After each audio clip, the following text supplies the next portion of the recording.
you get to my level of education, you become a coon or a Negro. And what's the difference between a coon and a Negro, Envy? The Negro is innocent in his ignorance. The Negro think Jesus is white. The Negro think white people are smarter. It's not his fault. He's been miseducated, Charlemagne. But the coon is dangerous. The coon knows Jesus wasn't white. The coon knows white people are not superior to blacks, but they will act like they are because they're going to get something for doing so. The coon consciously sells out his people. The Negro does it out of ignorance. I can work with a Negro. Never trust the coon.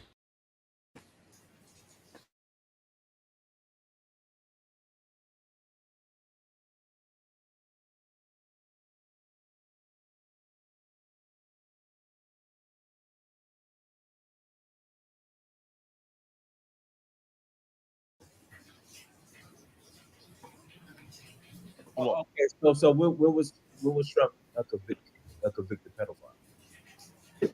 No, I said convicted rapist. Okay, but that was a civil case. So who cares?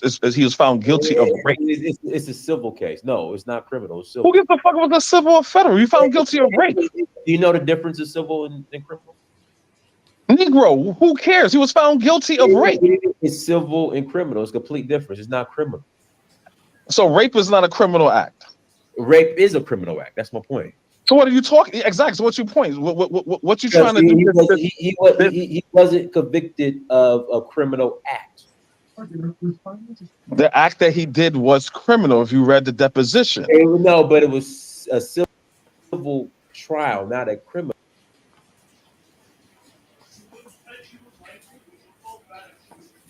So yeah, there you go. This is what today's topic is going to be about. You see the headline, the name of this video right now. Passive MAGA plantation politics. Why do black people still support Trump? Right? That's just a snippet. We're going to get a little bit more into it, right? You present these things to these people that are Trump supporters or Trump supporters that's on the fence or whatever. I understand they say, hey, look, I'm on the fence. I'm not too sure about this, that, the other. And okay, maybe we give them a little bit more information. We'll probably give them to make a better decision, right? Because they're supposed to be quote unquote independent, right? And you tell them these things and they just flat out deny it or don't want to deny it, or they try to make some excuse. So to me, that shows me where you're not just totally objective. You're just not, well, you know what? I don't know. Once you given certain things, you can't condemn the Republican Party. But it's so easy to condemn the Democratic Party. So someone says something to me like, hey, I don't know, let me make some shit up. Joe Biden was on the Epstein list and Joe Biden was I don't know, killed somebody or some shit like that. And I'm like, oh shit, Joe Biden is on the Epstein list and Joe Biden killed somebody. Oh shit. Like, word, I didn't know that. I'm like, oh, show me that. And and someone shows me that. I'm like, wow, like I gotta reevaluate. If I made a decision, reevaluate my decisions, right? But that's what a normal person would do. But we're not dealing with normal people here. So that's just a taste of what we're going through right now. So I'm gonna play two podcasts that I was on with black men, pro-black men, supposed to be black. We're supposed to be totally objective, and is this mental roadblock, this cognitive dissonance of rationalizing bad behavior and lowering the bar for one group and raising it for the other.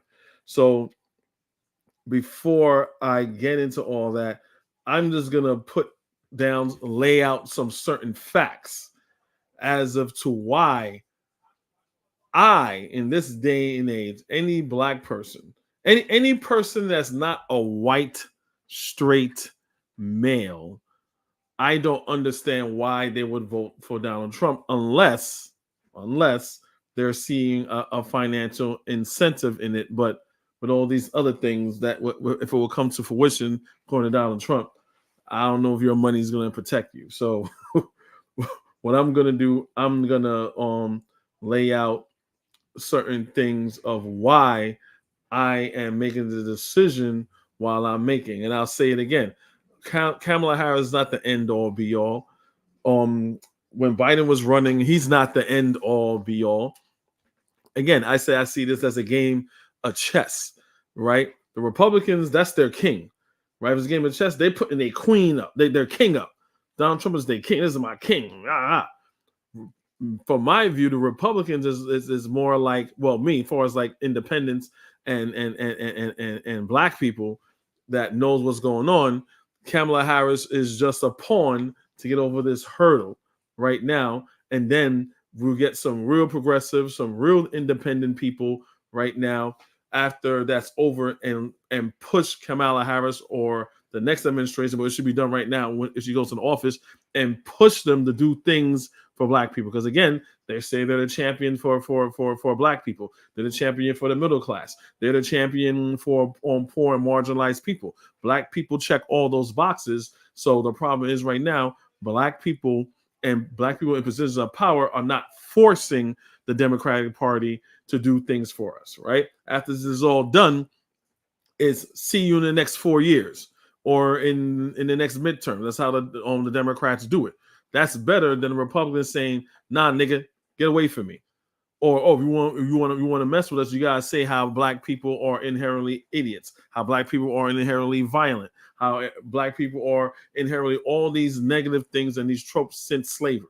So I'm gonna give you, before we get to the podcast, I'm gonna give you a couple of reasons of why this is coming out of Donald Trump's own mouth, right?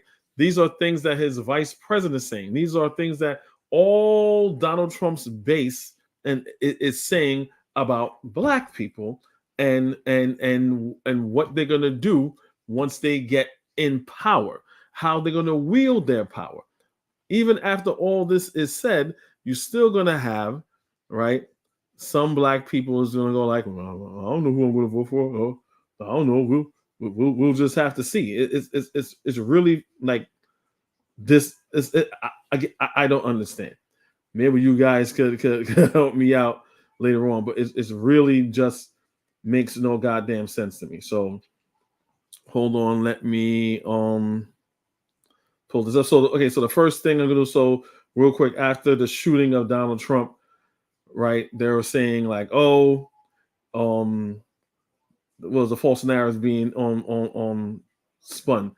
Like, it's the left is violent. The left started all this, and it's the left that did that. So we already know that the guy was a Republican, right? We already know that the shooter was a Republican, and we had Trump signs all over his lawn. His parents was Republican. Interviewed his neighbors. They say they were Trump fans. They went to a school. They all said that. So that's all done with. So I'm going to play this real quick to know how violent people in Trump's base is always talking about violence, and when something gets done to them, they're blaming Democrats when they're the one is inciting violence. With AR-15s and all of these things with very violent rhetoric, with AR-15s, with assault weapons, blowing up people, attacking things. I'll just show you some examples here. The first thing I just want to start with, though, was this is Donald Trump 6 months ago after a mass shooting at an Iowa school. Donald Trump said, "We have to get over it," is what he said then. Here, play this clip. It's just horrible to see that happening. That's just horrible. So surprising to see it here. But we'll have to get over it. We have to move forward. Hey, now let me show you some of the... There are people, were they saying when Donald Trump got shot, were they saying get over it? Nah, mofo started selling merchandise and all this other shit, and he wanted all this sympathy and all this other bullshit. But that's how Republicans are. It's not important until when it happens to them, right? He wasn't talking all that get over it shit. He wasn't. The MAGA Republican ads, though, that have been running over the past election cycle or two. This is from Bob Seska, who's posted these. He's aggregated these. I want to give a hat tip to him for his work, but here's a thread that he put together. So if you're planning your next op-ed and you intend to scold both sides, if you want to both sides the coverage for violent rhetoric, think again and watch the following videos. MAGA Republicans have been producing violent ads targeting both legislation and actual Democrats for years. Let's review. Here's a MAGA Republican candidate, Eric Greitens, who ran for U.S. Senate. Here, play this clip. I'm Eric Greitens, Navy SEAL, and today we're going rhino hunting. The rhino feeds on corruption and is marked by the stripes of cowardice. So rhino, that would be the symbol for Democrats. So here they are. There has a political ad inciting violence, physical violence on Democrats.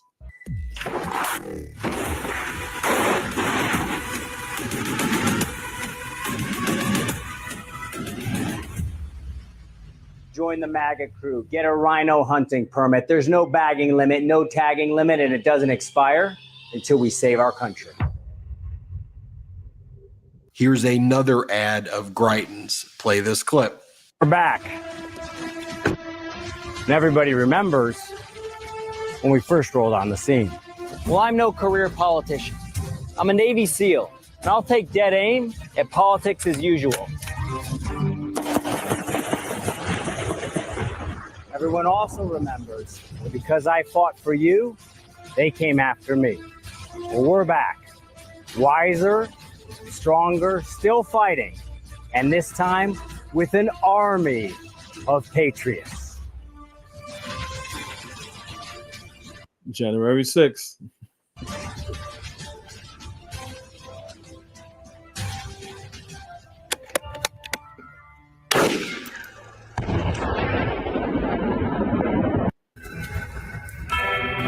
Play this clip.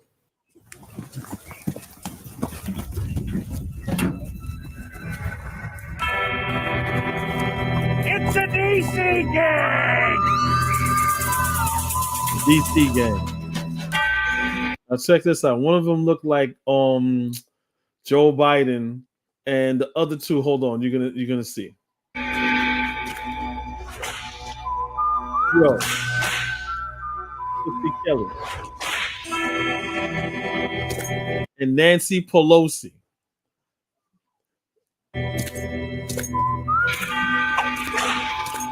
Elevators and Big Jim Lane. We're tired of being pushed around. And inflation. And open borders. And gas prices. The good people of Arizona have had enough of you. It's time for a showdown.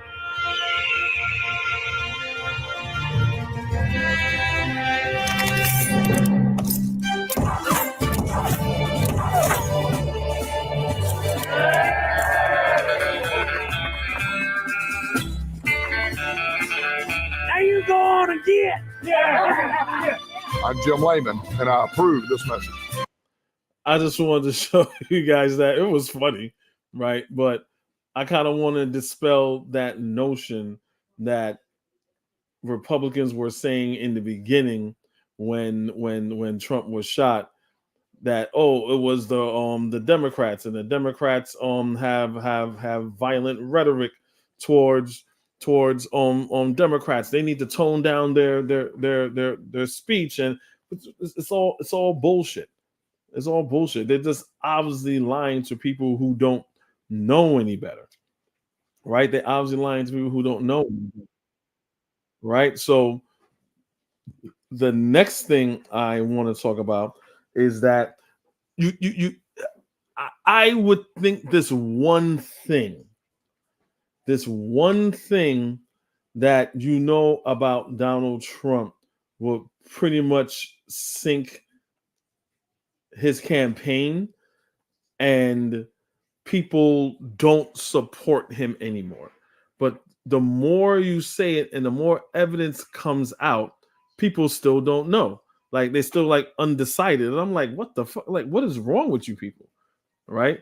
So I'm talking about the Donald Trump being on the Epstein list, right? We already know he's a rapist. We already know that. They're already defending rape, right? and he's also a pedophile. And he's understand, like, for you, those of you that may not know about the damning evidence that they have on the Epstein files and girls, which are women now, that filed on against him, right? Or of rape allegations, how to say allegations against him. It's astounding. It's too detailed oriented, and it matches a lot of things what other girls as well as women has been saying. So I'm going to play so you guys could hear.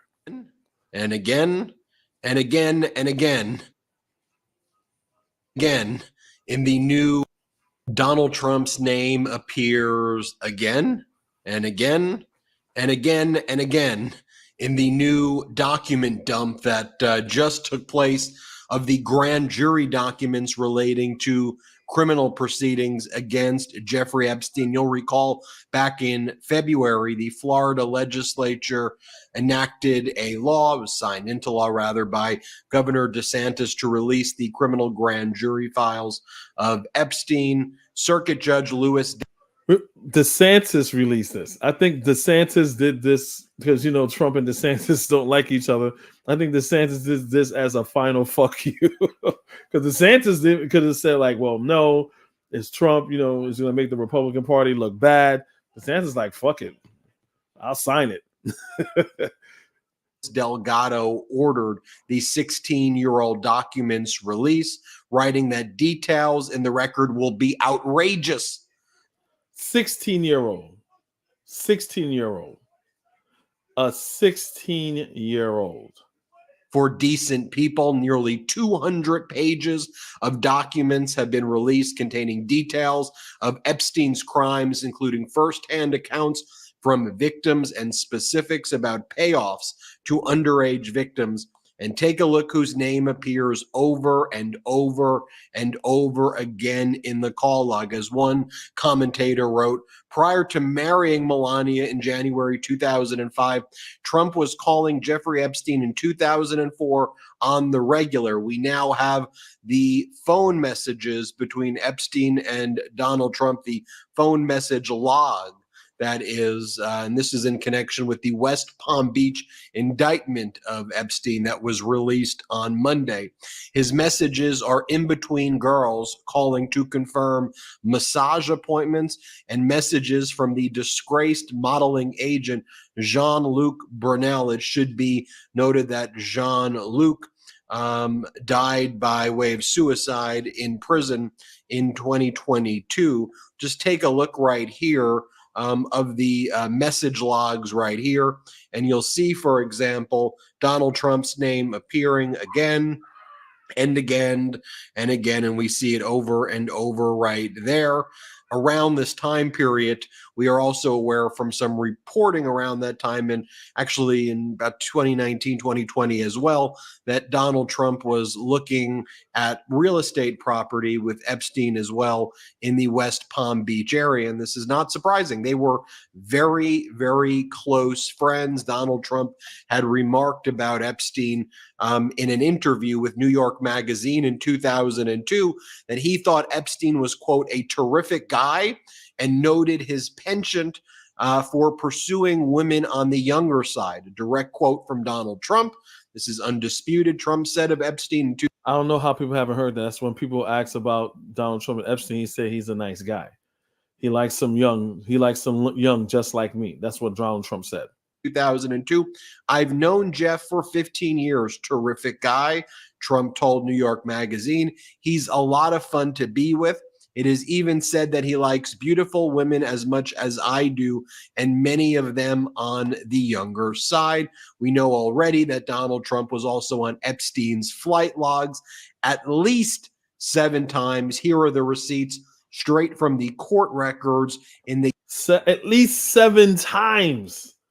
At least 7 times.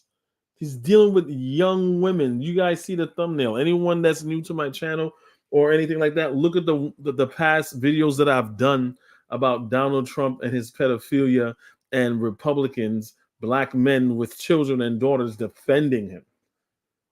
This is the evidence you see right here. This is evidence. right? It's gonna get way worse. It's gonna be disgusting. It's gonna get way worse.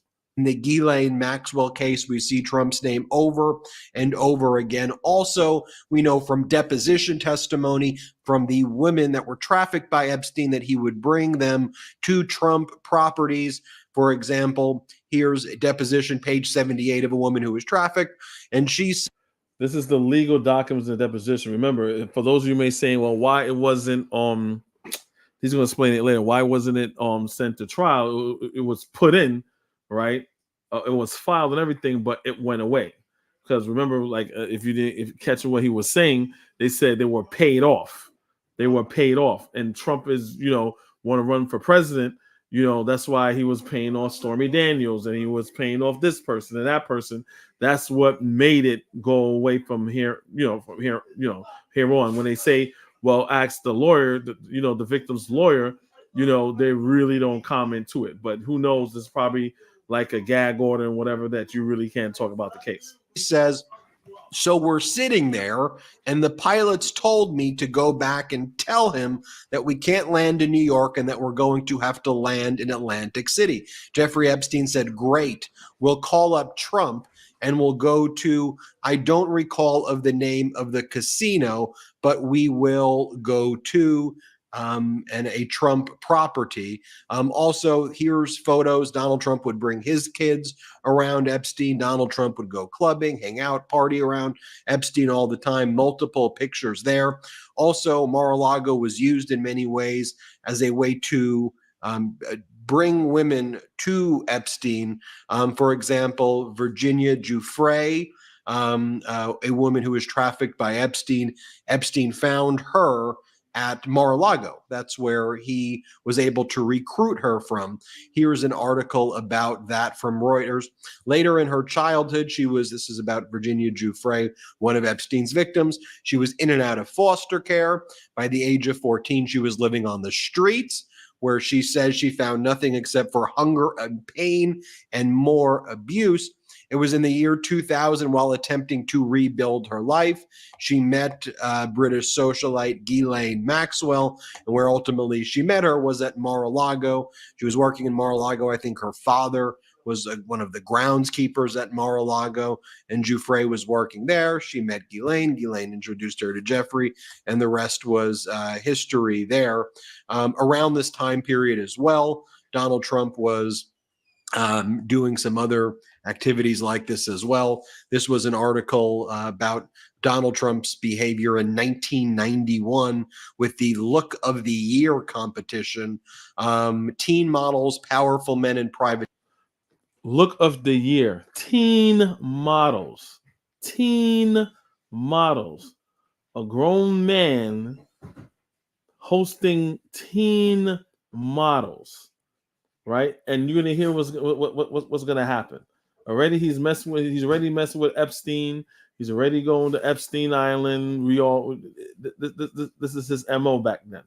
Private dinners. This is from The Guardian, by the way. When Trump hosted Look of the Year in 1991, here's how it was described by The Guardian. On September 1991, a large private yacht cruised toward the Statue of Liberty. It was a clear, breezy evening, and from the upper deck of the Spirit of New York, a golden sunset could be seen glinting off the Manhattan skyline. Downstairs, a party was in flow. Scores of teenage girls in evening dresses and miniskirts, some as young as 14, and I actually think younger than that, danced under disco lights. It could have been a high school prom were it not for the crowd of older men. Look at those girls. These are prepubescent teenage girls. Look at this. Surrounding them. As the evening wore on, some of the men, many old enough to be the girls' fathers or even grandfathers, joined them on the dance floor, pressing themselves against the girls. One balding man in a suit wrapped his arms around two young models, leering into a film camera that was documenting the evening. Can you please get some beautiful women around me, please? The party aboard the Spirit of New York was one of several events that Donald Trump, then 45 years old, attended with a group of 58 aspiring young models that September. You want to see what they looked like, the aspiring young models who were 14-year-old and I think were younger? Here's a photo of them right here from the competition that Donald Trump held. See, unseen footage of the 1991 look of the year. Like this is insane, and nothing but men are around. Like where are their mothers? Like what's going on here? I'm going to just pause right here and keep this picture up. This was the event that Donald Trump held. These were the girls that Donald Trump was hanging out with in the 1990s based on this Guardian article that were on this boat trip that Donald Trump was sponsoring and had for this competition called Look of the Year. So utterly, utterly despicable. By the way, when Donald Trump was asked about Ghislaine Maxwell during a press conference that was held while Trump was disgracing the office, while she was going through her criminal trial, and you all remember her criminal trial, what went down in the criminal trial, one of the things that we sponsored, and inspect the women naked, he said. Here, play this clip. What you could also say is the owner of the pageant, it's your obligation to do that. So you have done that. Now, I'll tell you the funniest is that I'll go backstage before a show. Yes. And everyone's getting dressed and ready and everything else. And, no men are anywhere. And I'm allowed to go in because I'm the owner of the pageant and therefore I'm inspecting it. I'm inspecting. I want to make sure that you're like everything a doctor. is good. You're there. Yeah, the dress. Is everyone okay? They're standing there with no clothes. Is everybody okay? And you see these incredible looking women. And so I sort of get away with things. Horrific. Ready and everything else. And, they're not women, they're girls. They're little girls. So this is when he was on Howard Stern and the other coon chick right there, right? He was saying this on Howard Stern. So this is in the 90s. So, this is before the Me Too thing or whatever and stuff like that. So, people just say and do whatever, right? But this is what he's saying. He goes in backstage on the girls before a show and they'll be naked. Is that I'll go backstage before a show. Yes. And everyone's getting dressed and ready and everything else. And, no men are anywhere. And I'm allowed to go in because I'm the owner of the pageant and therefore I'm inspecting it. I'm inspecting. I want to make sure that you're like everything a doctor. is good. You're there. Yeah, the dress. Is everyone okay? They're standing there with no clothes. Is everybody okay? And you see these incredible looking women. And so I sort of get away with things. Horrific, horrific. Here's Donald Trump as well saying some horrific things about Lindsay Lohan when she was either 17 or the oldest 18 years old. Here's what Trump said. He said because he thought that she suffered from mental illness, that she would be better for him to sleep with because he thought she was mentally ill. Just listen to what he says in his own words. Play this clip. What do you think of Lindsay Lohan now? I think she's hot. There's something there, right? Yes. But you have to like freckles. I've seen a close-up of her chest. Yes. And a lot of freckles. Are you into freckles? If the father's a wreck like the way he is, right. You imagine the sex with this troubled? Yeah, you're probably right. She's probably deeply troubled and therefore great in bed. Back in the day. How come the deeply troubled women? Yes. Deeply, deeply troubled. Right. They're always the best in bed. If for some reason what I said is true, I mean, they're just unbelievable. I can tell from the. You don't want to be with them for the long term, but for the short term, there's nothing. And now finally. And all this is okay? Like, guys, all this is okay. Like the dude is like a proud pedophile. Like what's going on here? Finally, listen to this. This is what Donald Trump says about his own daughter, Ivanka, and how he thinks about her and he thinks about sex. Here, play this clip. She does have a very nice figure. I've said that if Ivanka weren't my daughter, perhaps I'd be dating her. Ivanka, what's the favorite thing you have in common with your father? Either real estate or golf. Donald, with your daughter? Well, I was going to say sex, but I can't relate that.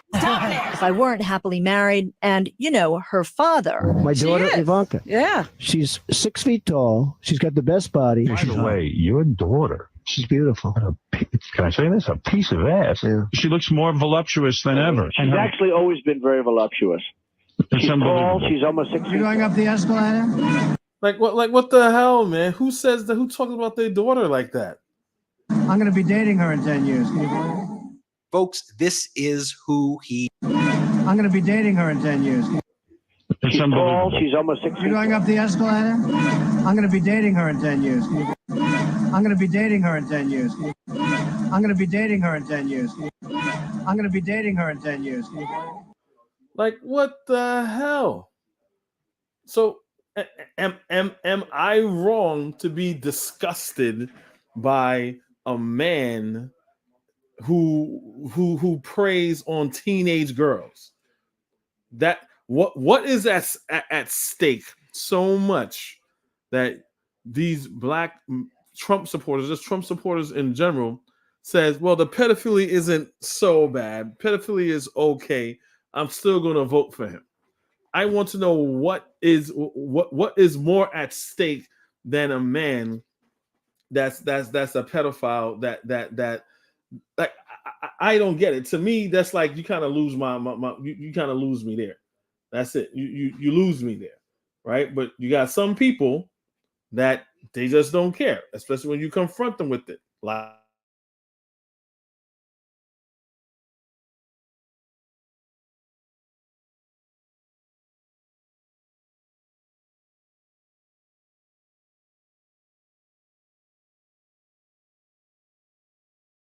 Real pageants walking in on them. Like, give me a fucking break. Hey, bro. Hey, they hired him to judge it, and guess what? Hey. Did you see the diary? But Trump is not a pedophile judging real pageants walking in on them. Like, give me a fucking break. Hey, bro. Hey, they hired him to judge it, and guess what? they hire him to judge it. These are the reasons that they give. So Dynast says, "Oh, okay, rape was okay because it was civil, it wasn't criminal. Is rape a crime? Yeah, rape was a crime, but it was civil." He's double talking. Is either rape bad or good? Rape is bad. All right, then. So let it apply. If rape is bad, keep that in consideration when you talk about Trump. So we're talking about the pedophilia of Trump. Yo, it gets a little bit worse. It gets a little bit worse. Believe it or not, it gets a little bit worse. Like it's like, yo, I don't know. Look, y'all shouldn't have daughters or anything like that. I mean, you got mothers on to feel how cringy and upsetting that is. I hear that. I feel like stomping the dude out. You know what I'm saying? If we even talking like that, if he was around me. You know what I'm saying? So, but no, you can't talk like that if at a regular job. You talk like that and you go on an interview, or you talk like that and you're at your job, you're not going to be demonized for that if you're talking like that.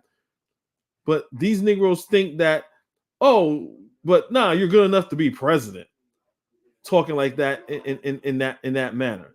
So it gets worse. It gets way worse because I'm about to give you all details. So trigger warning. Trigger warning. Trump will face unprecedented revenge if Trump wins the presidency. But the fear of retribution has not stopped a growing number of internet sleuths from piecing together the Trump-Epstein connections. They lived within walking distance of each other in Manhattan. They partied together. Trump flew on Epstein's planes. Epstein buys a house literally within walking distance, shorter than the distance I walked to school as a kid from Trump.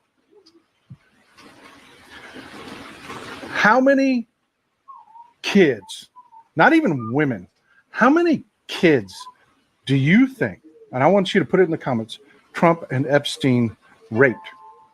All of you MAGA Christians, go Google Trump and Katie Johnson. The original assault occurred in 1994. You've got to read a little bit about it. The Johnson lawsuit, item 12, reads this way. Warning, I've read like about half of it and I had to stop. It's nauseating. It's just sick. On the fourth and final encounter with defendant Donald J. Trump, the plaintiff, Katie Johnson, was tied to a bed by defendant Trump, who then proceeded to forcibly rape plaintiff Johnson. During the course of this savage sexual attack, plaintiff Johnson loudly pleaded with defendant Trump to please wear a condom. Defendant Trump responded by violently striking plaintiff Johnson in the face with his open hand and screaming that he would do whatever he wanted as he refused to wear protection. After achieving sexual orgasm, the defendant, Donald J. Trump, put his suit back on. And when the plaintiff, Katie Johnson, in tears, asked defendant Trump what would happen if he had impregnated her, defendant Trump grabbed his wallet and threw some money at her and screamed that she should use the money to get a abortion. Like the things that was led up to it, because you had Eugene Maxwell that was there, and it all happened slowly. And they kept pushing her more and more and more and more to do other things. It was nasty. It's nasty. Again, Katie Johnson dismissed her lawsuit in 2016 without providing an explanation. But one of her attorneys, Lisa Bloom, said Johnson had received threats and was afraid. As for Donald Trump, his lawyer in this matter at the time, Alan Garten, dismissed the allegations as categorically untrue, saying the lawsuit was completely frivolous and baseless. The lawsuit documents are separate from the Jeffrey Epstein grand jury materials released in Florida, but the focus on the Trump-Epstein contacts and connections have caused a lot of people to take a closer look at the Katie Johnson accusations. Also, well, I'm gonna stop it right there because this shit is noisy. That shit is nauseating. Like I can't do that. So basically, my whole point is, based upon that alone, I'm not voting for Trump. I'm not voting for no fucking pedophile, someone who wants to fuck his daughter, someone that's a rapist, and all that. And no one is denying it to the caliber of complete denial. Right? These MAGA dudes do. They either don't say nothing about it, or they try to do some type of damage control or whatever. Right? And to me, that's just sickening. To me, I can't even I want nothing to do with you. I want nothing to do with you. If you could see something like that and say that this person could be the head of anything, right?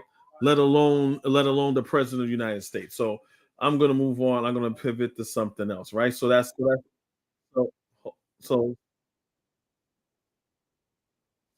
one thing. So right now,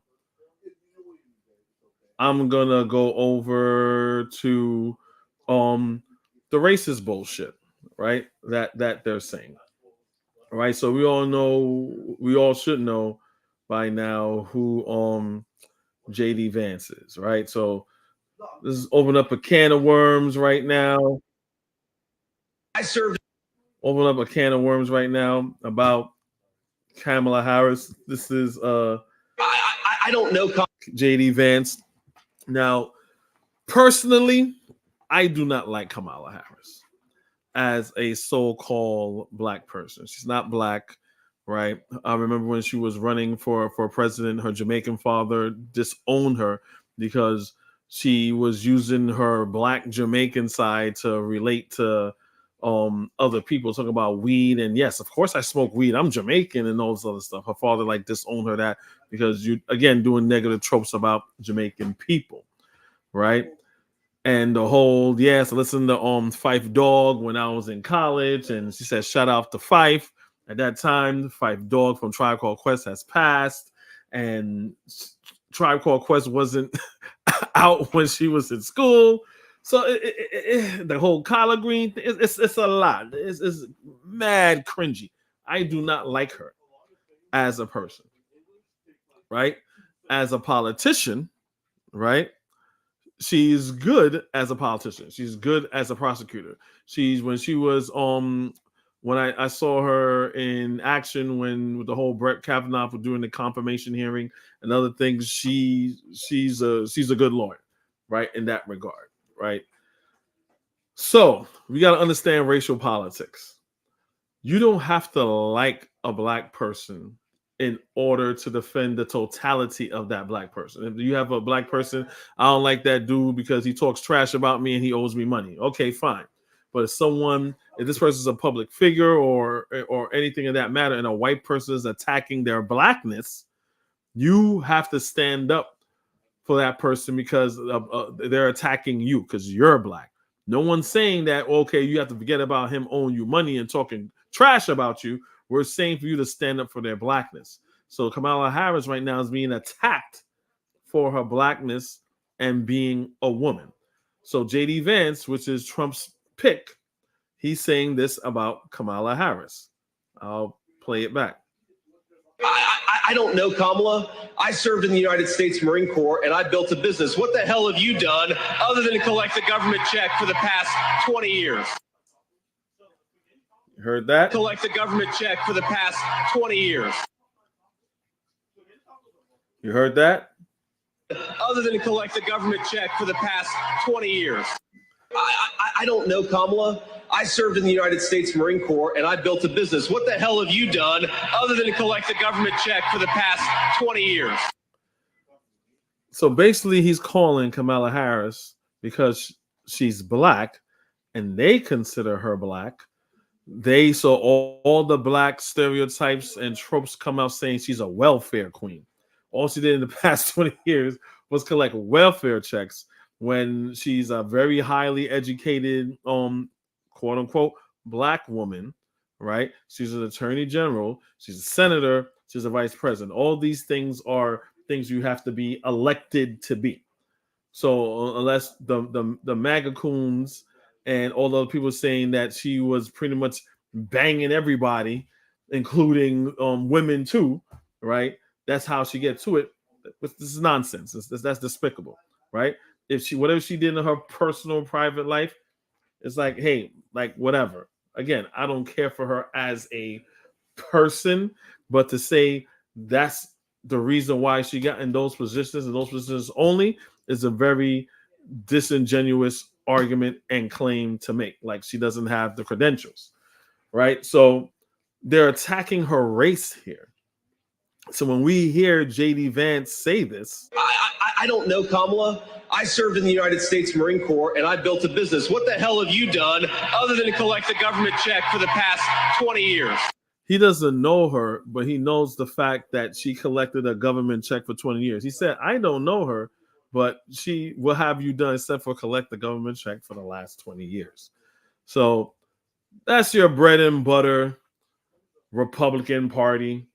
You know, but again, you tell these dudes this, you tell quote unquote people are just being objective, quote unquote people that are on the fence, quote unquote people that are independents, right? You tell them this stuff, they end up doing two things. They end up demonizing the Democrats or making excuses for Trump, right? Like in this moment, fine, you like Trump. Let's say you like Trump, right? In this moment right now, okay, I expect them at least say, you know what? I don't like what Trump is doing. I don't like that. That's nasty. That's despicable.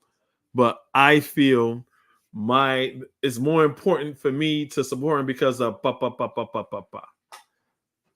They can't do that, especially when we talk to black people. So I would like for them to at least say that. Then, okay, we know where you stand. But they know it's despicable to say, I don't care if he's a pedophile. I don't care if he's a rapist. I don't care if he's around racists and he's a racist himself and surround himself with racists and take endorsements by racists. My portfolio, my financial portfolio is more important. They can't say that because everyone will know, like, oh, you're a fucking coon. You're the definition of a coon, right? So they can't say that. So I don't like the games that these quote unquote independent and MAGA people play. So here is another one.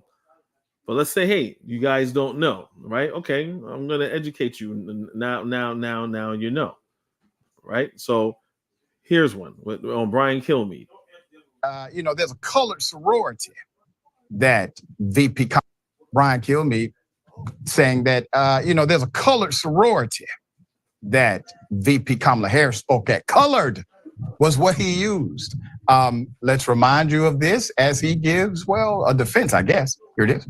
The problem with Kamala Harris, number one, she has not had her record exploited heavily because people thought and marginalized her. Even in the Democratic Party, they said, wow, what a bad choice Joe Biden made.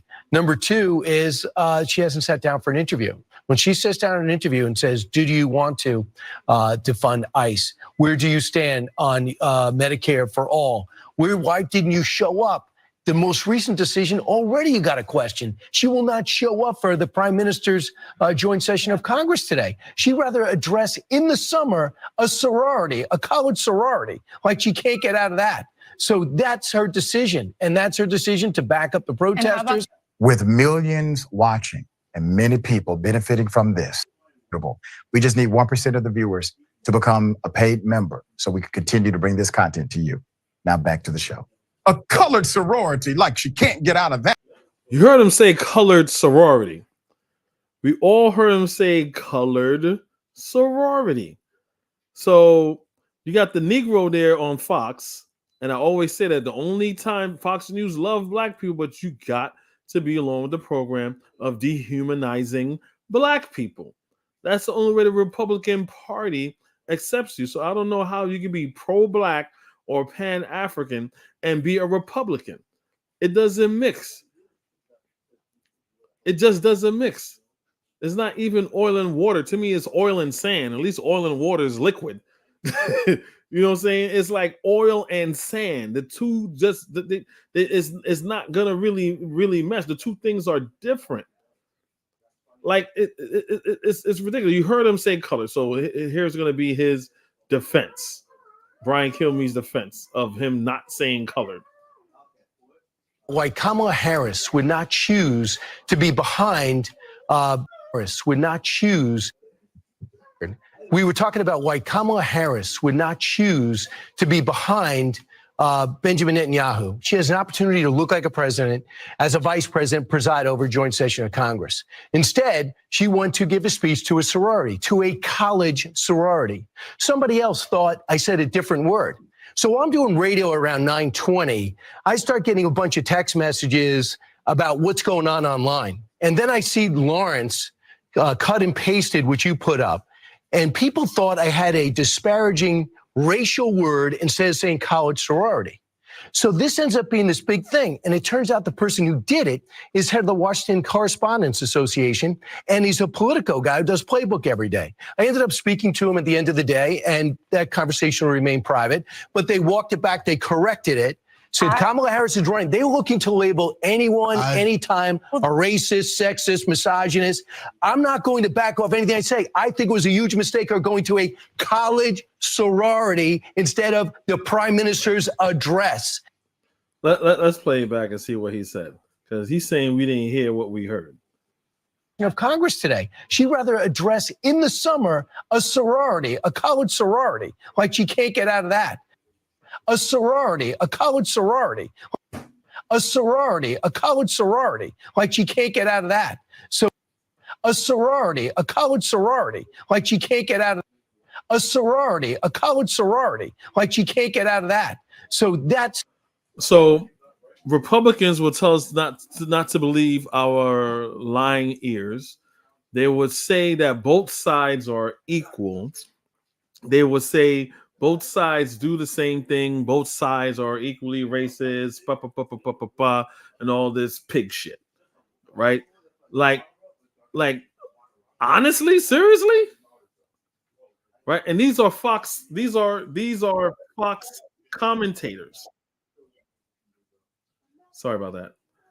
These are Fox commentators, and you got the Negro there sitting on a couch. They're not saying anything. But that's supposed to be all okay. That's supposed to be all right. Like, come on, man. Come on, y'all. Come on. I want someone that's MAGA to tell me what's more at stake, what's more important. What can we just overlooking Donald Trump's pedophilia, right? Of teenage girls. Even his own daughter. Let's overlook at Donald Trump's rape allegations, right? Of women and men. What are you guys? Tell me, what is more important by getting Donald Trump in there? Why should we overlook all those things? Is my question to them. That's what I want to know, because that's who the guy you're voting for. That's the guy who you're voting for. Like, real quick, I know I'm nailing I'm kind of beating a dead horse here. Well, not a dead horse. I know I drove this point home, but right here is another talking about pretty much the same thing about Donald Trump and his Trump supporters him being a pedophile. That he knew Epstein. That alone is a says he is, but we know IDK. I want to believe that Trump is who he says he is, but we know for sure that he knew Epstein. That alone is a red flag to me. I hope I'm wrong. Ace Politics. At least say that. If you're a Trump supporter, at least say that. Y'all can't even bring yourselves to say that. On Twitter said he tried to cover this shit up. Holy F. What the hell did you nominate MAGA? Not to mention Donald Trump was found civilly liable for rape just a few months back. I mean, this is it's civil. So according to MAGA coons, it doesn't matter. It's not criminal. Civil rape is okay. Repeated pattern coming from Donald Trump and Jeffrey Epstein. And trigger warning going forward with this video, there's going to be some sensitive content, but this Twitter thread with the report reads, I don't know who needs to hear this, but Donald Trump raped and sexually assaulted a 13-year-old girl from Epstein's child sex trafficking ring multiple times. Not just any 13-year-old girl, one that looked like his daughter Ivanka, who was 13 years old that same year. Her name is Katie Johnson. Here's the complaint she filed in 2016. After being threatened with death, she dropped her case just 4 days before the election. Donald Trump is a pedophile. That's why he was such good friends with a convicted pedophile. This isn't difficult to understand. Read her entire 6-page complaint. And all of this is alleged, but the complaint reads, the plaintiff, Katie Johnson. See, it's the same deposition from the first time. It's the same thing from the first time. And again, I mean, trigger warning. I warn you guys. If you're going to read it, it's just it's sickening. It's totally sickening, right? So let's go back to more of Trump's hypocrisy and racism and shit like that real quick. I'm gonna bang through this, right? Just to show you that look, all politicians lie, not all politicians tell the truth, right? Again, if Kamala Harris was to come out right now. And just like how Trump lied and said, I'm going to do the multi-platinum plan. Yeah, Trump said he was going to do this, and he didn't do shit for you guys. But I'm going to promise the multi-platinum plan. I'm going to give you Negroes $700 billion and stuff like that. I'm not going to believe Kamala Harris. No way. I'm not going to believe her. I'm not going to believe Joe Biden when Joe Biden says that. I'm not going to believe you, right? Because the same thing with Donald Trump. When he promised that you're the president right now, you could do it. So why are you making a campaign promise to do something when you could actually do it now? Same thing. Kamala Harris or Joe Biden says, I'm going to do this for black people and stuff like that. No, I don't believe you. You're not going to do it because you're in charge right now. You're the president and the VP right now. You can do it right now with a stroke of a pen, but you're not going to do it. You're doing this just to get elected. I feel that's the difference between me, a real independent, and these closet MAGA Republicans that say that, well, I'm just independent, because I could see the bullshit in both parties, right? So with that said, let me peace to you, brother. Thanks for joining. So let me put this up, and you can see just how fucked up Donald Trump is.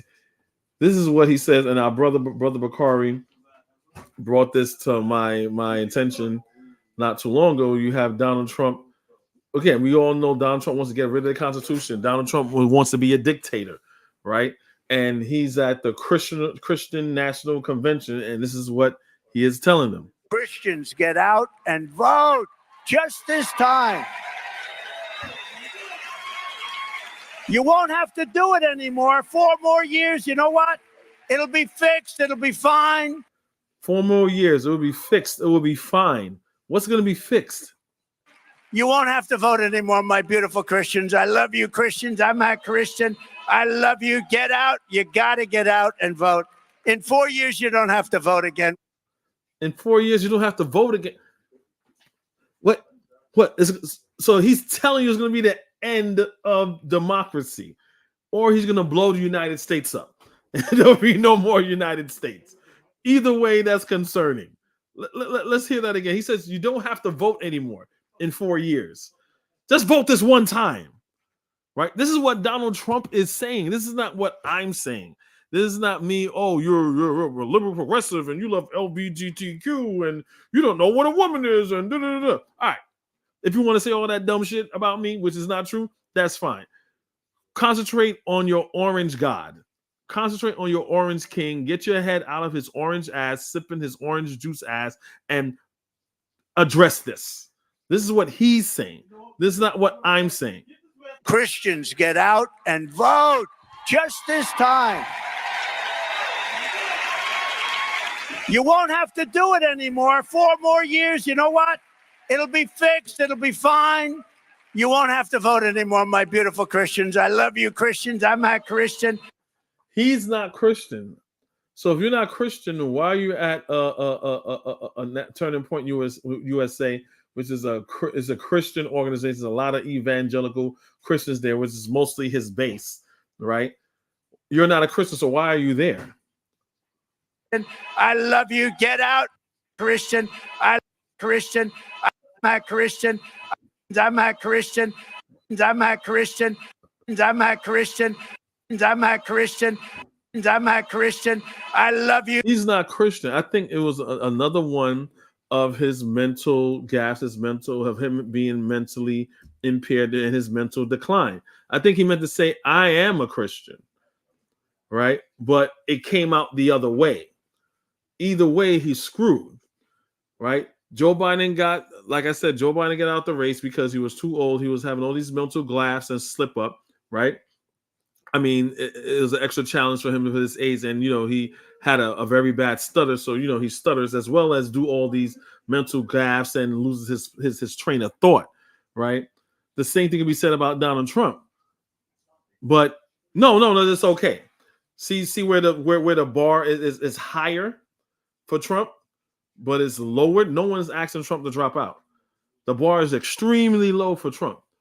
But for Biden, a 16-wheeler could go through that bar.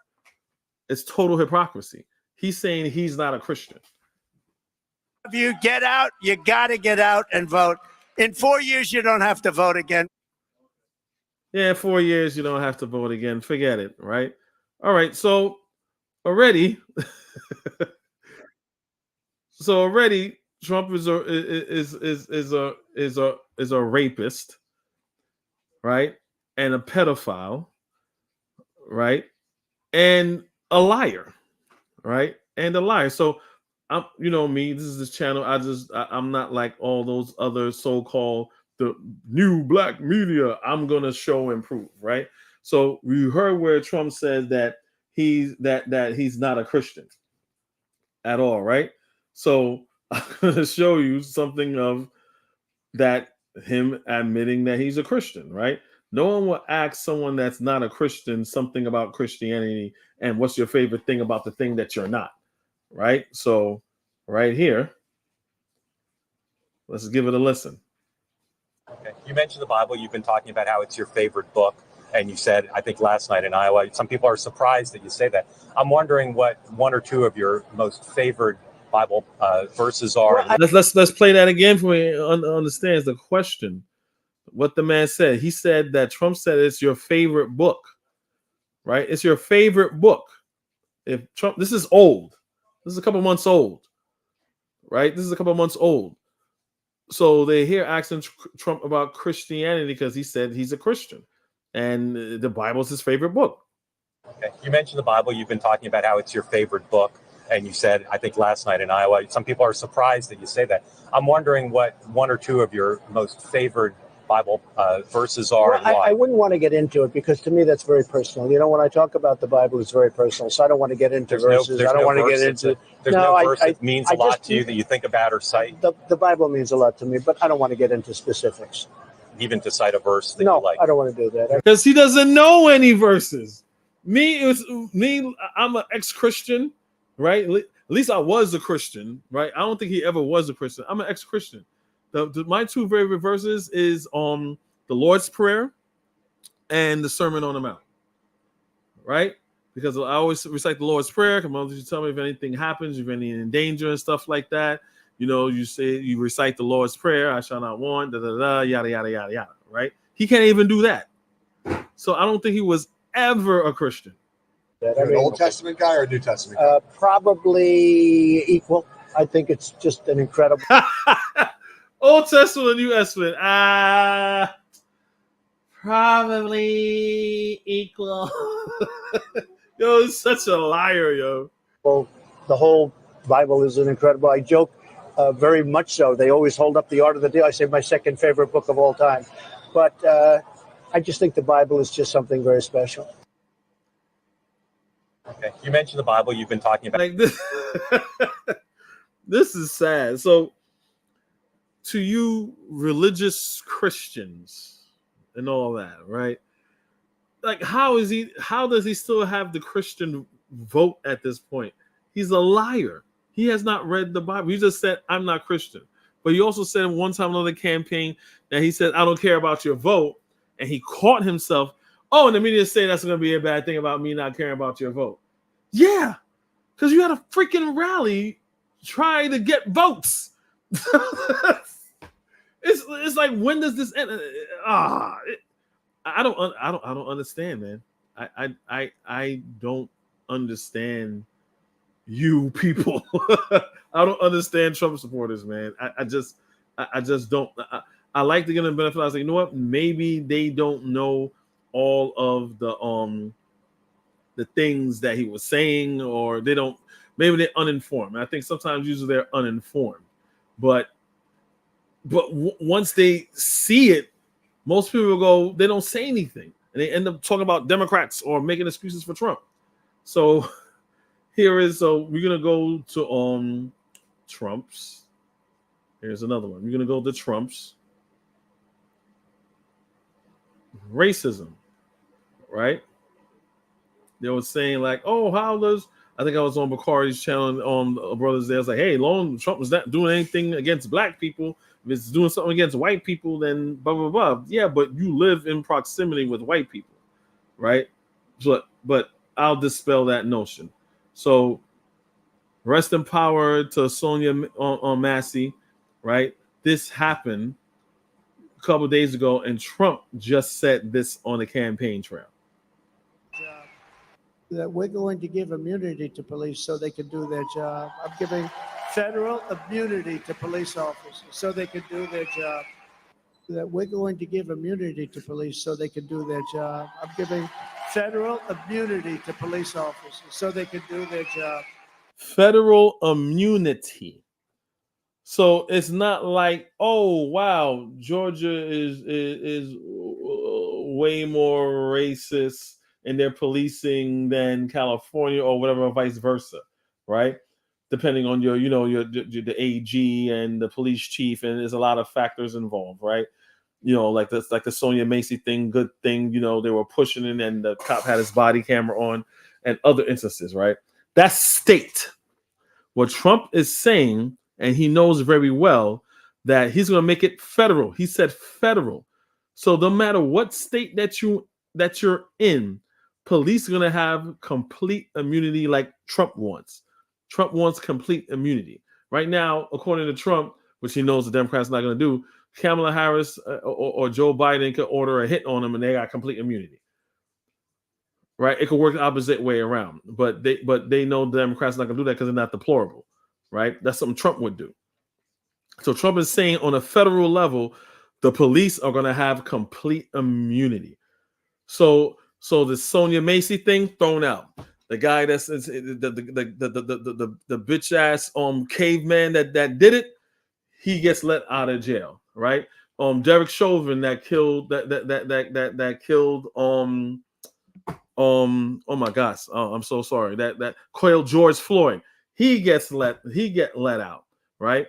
The person who killed well, I mean, he's out now, but those charges will drop. Will kill Trayvon Martin, his charges will be dropped. Who else? Sandra Bland, right? Oh, all that will be dropped. All of that because they have complete immunity. Black people. Am I talking to black people? This is what Trump is saying. That we're going to give immunity to police so they can do their job. I'm giving federal immunity to police officers so they can do their job. To police officers so they can do to police officers. immunity to police, immunity to police, immunity to police, immunity to federal immunity, federal immunity, federal immunity, federal immunity, federal immunity to police, federal immunity to police officers, so they can federal immunity to police officers. I'm not saying this. This is not fear mongering. When people are saying, when I say these things, oh, you sound scared. If you want me to say, nigga, you the one that sounds scared, like you don't want to do anything because now it's time for the fight. You saying I shouldn't be scared? That's just lay my ass over here and be like, it ain't gonna happen. Whatever happened. Like, are we serious right now? Someone's saying they're about to come slap fire out of you right now, and you go, it ain't gonna happen. He ain't gonna do it. Look, he way over there. He ain't gonna do it. He's not gonna do it. I'm gonna slap fire out, you motherfucker. Okay, he ain't gonna do it though. That sounds like cowardice to me in a way. That sounds like you're scared or something like that because you can't believe, like, I can't believe this dude said he's gonna do that to me.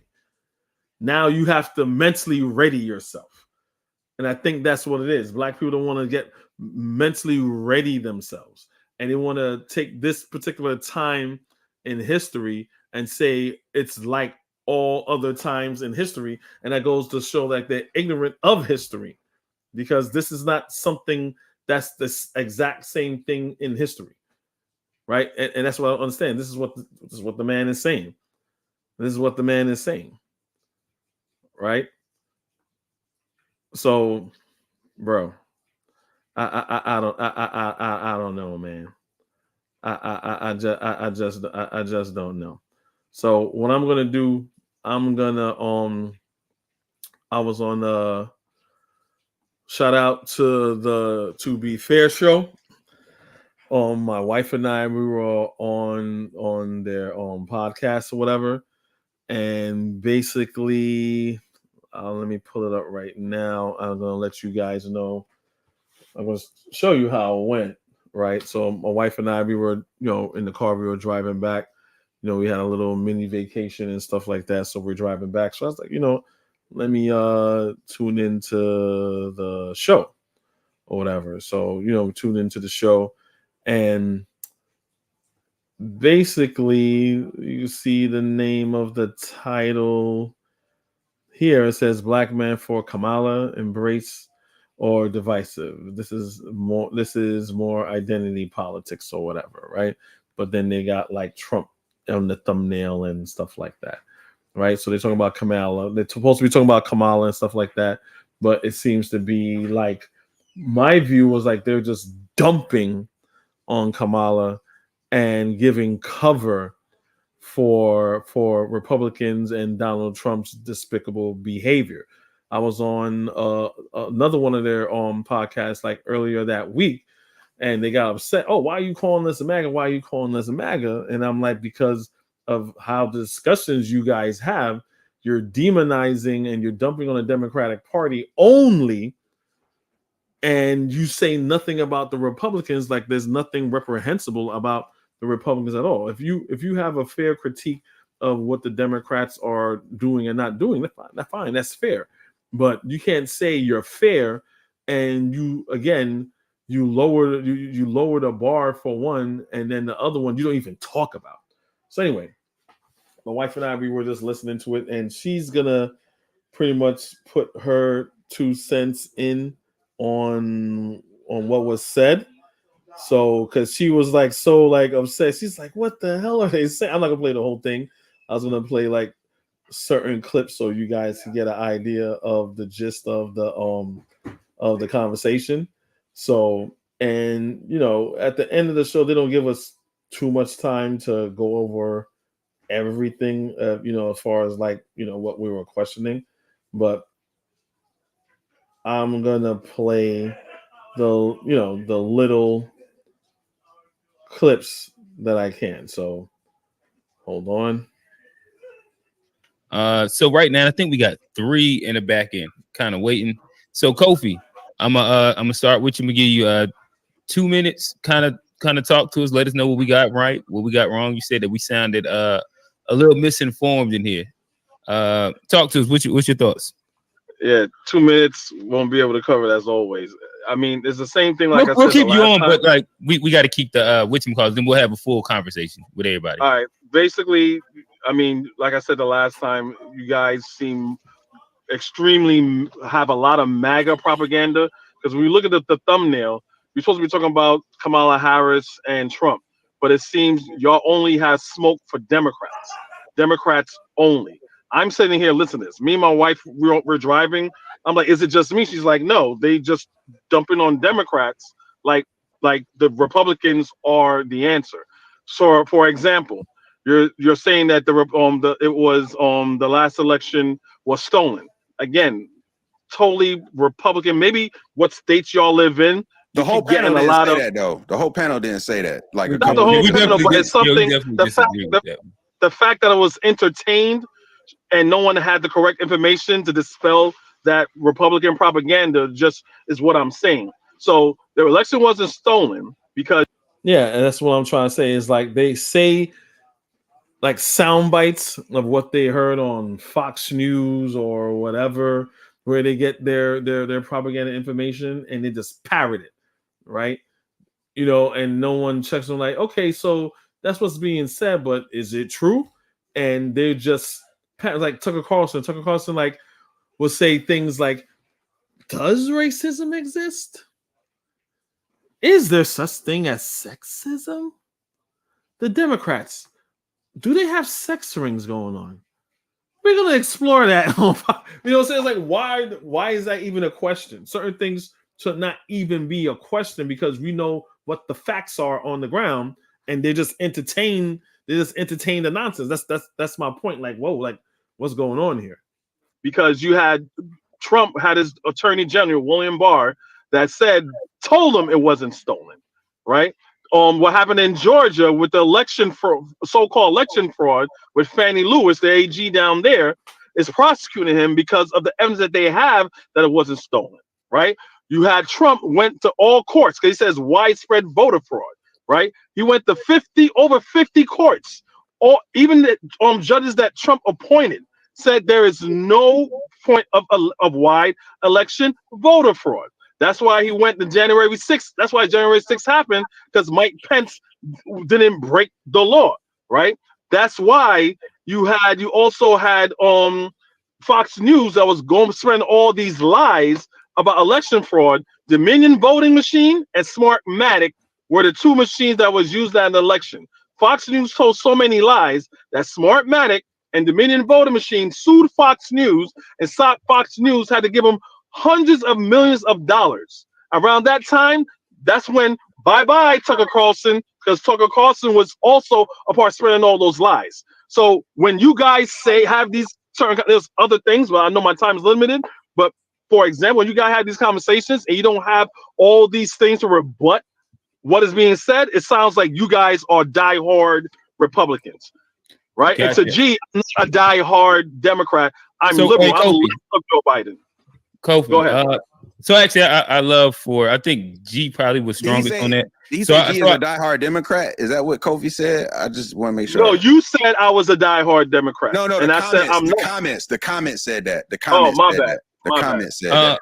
Yeah, so Trey, I'd love for you to go ahead and I guess rebuttal. I know you had some thoughts when it came down to the stolen election. I think, or if it was a stolen election, my bad. I framed that horribly.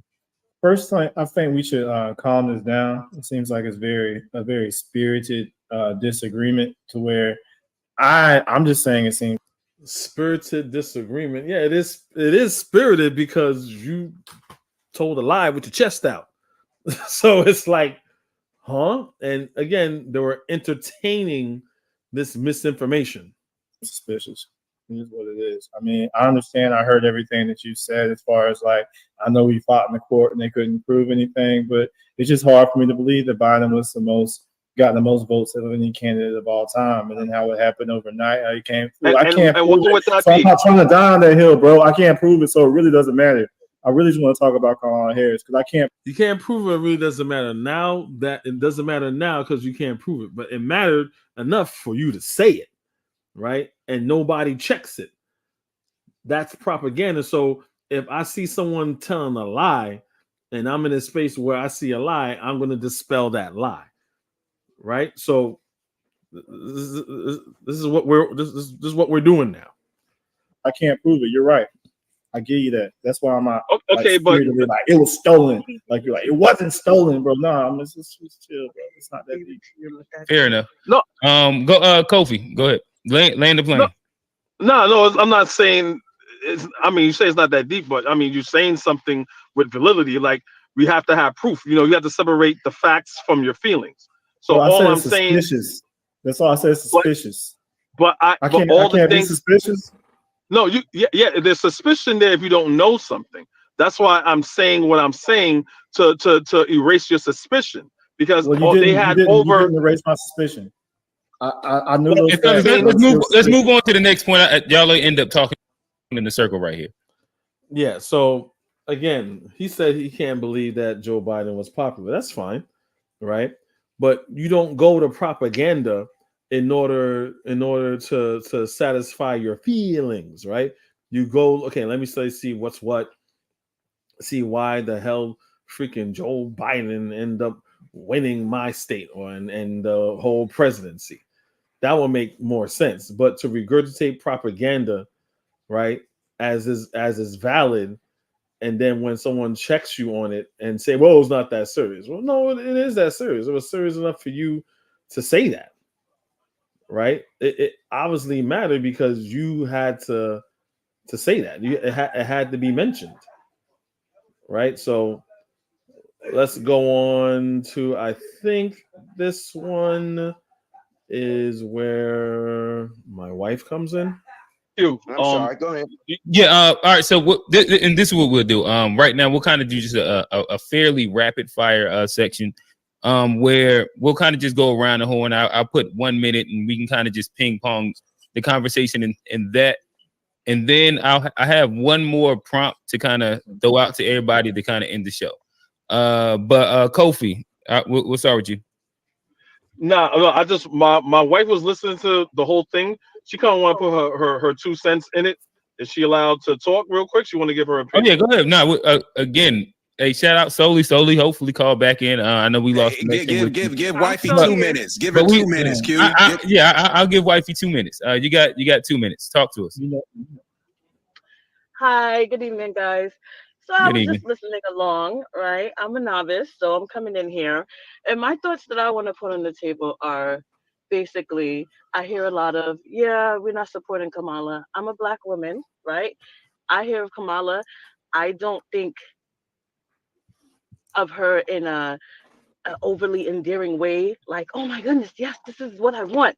But what I do think of is the idea that I don't want Trump in office enforcing stop and frisk, which he has blatantly put out that he's going to stop, put back into place. So who do you think that's affecting? You say you want something tangible. Is that not tangible enough? The idea that because every last one of you brothers on here, right, will be very, very at risk for being stopped and frisked, right? It gives them a no hold bars, which leads to death. And especially if we look right now today at someone like Sonia Macy, right? Shot in the face in her home. Trump also wants to institute bringing us back to being a military law governed country, right? Do you know what that means? That means that, hey, we thought something was wrong here. We shot you in the face. We're immune. We have immunity because we were carrying out military business. If these things are happening now, how more horrible do things have to become for us to say, yeah, we don't want that? Mm-hmm. I don't want Kamala, but I know I want something tangible, like I don't want stop and frisk. I don't want to have to worry about my son walking out and being harassed. Oh, my bad. Kamu, I think that's you. Let me mute you. How many of those? I get the ideas that you're saying. I get a lot of the things that you're saying, right? And you're saying, oh, democracy has shortchanged us. They haven't made any changes for us, right? I get those things. But are we putting it in context of the idea that the Republican Party is outright not doing anything? They're not even trying to pretend they're going to do anything. You know, so what do? At this Yeah. point, yes, we have to be strategic. And if I'm voting for something that's going to keep me safe, right? At some elementary level. Because at this point, yes, that's where we're at.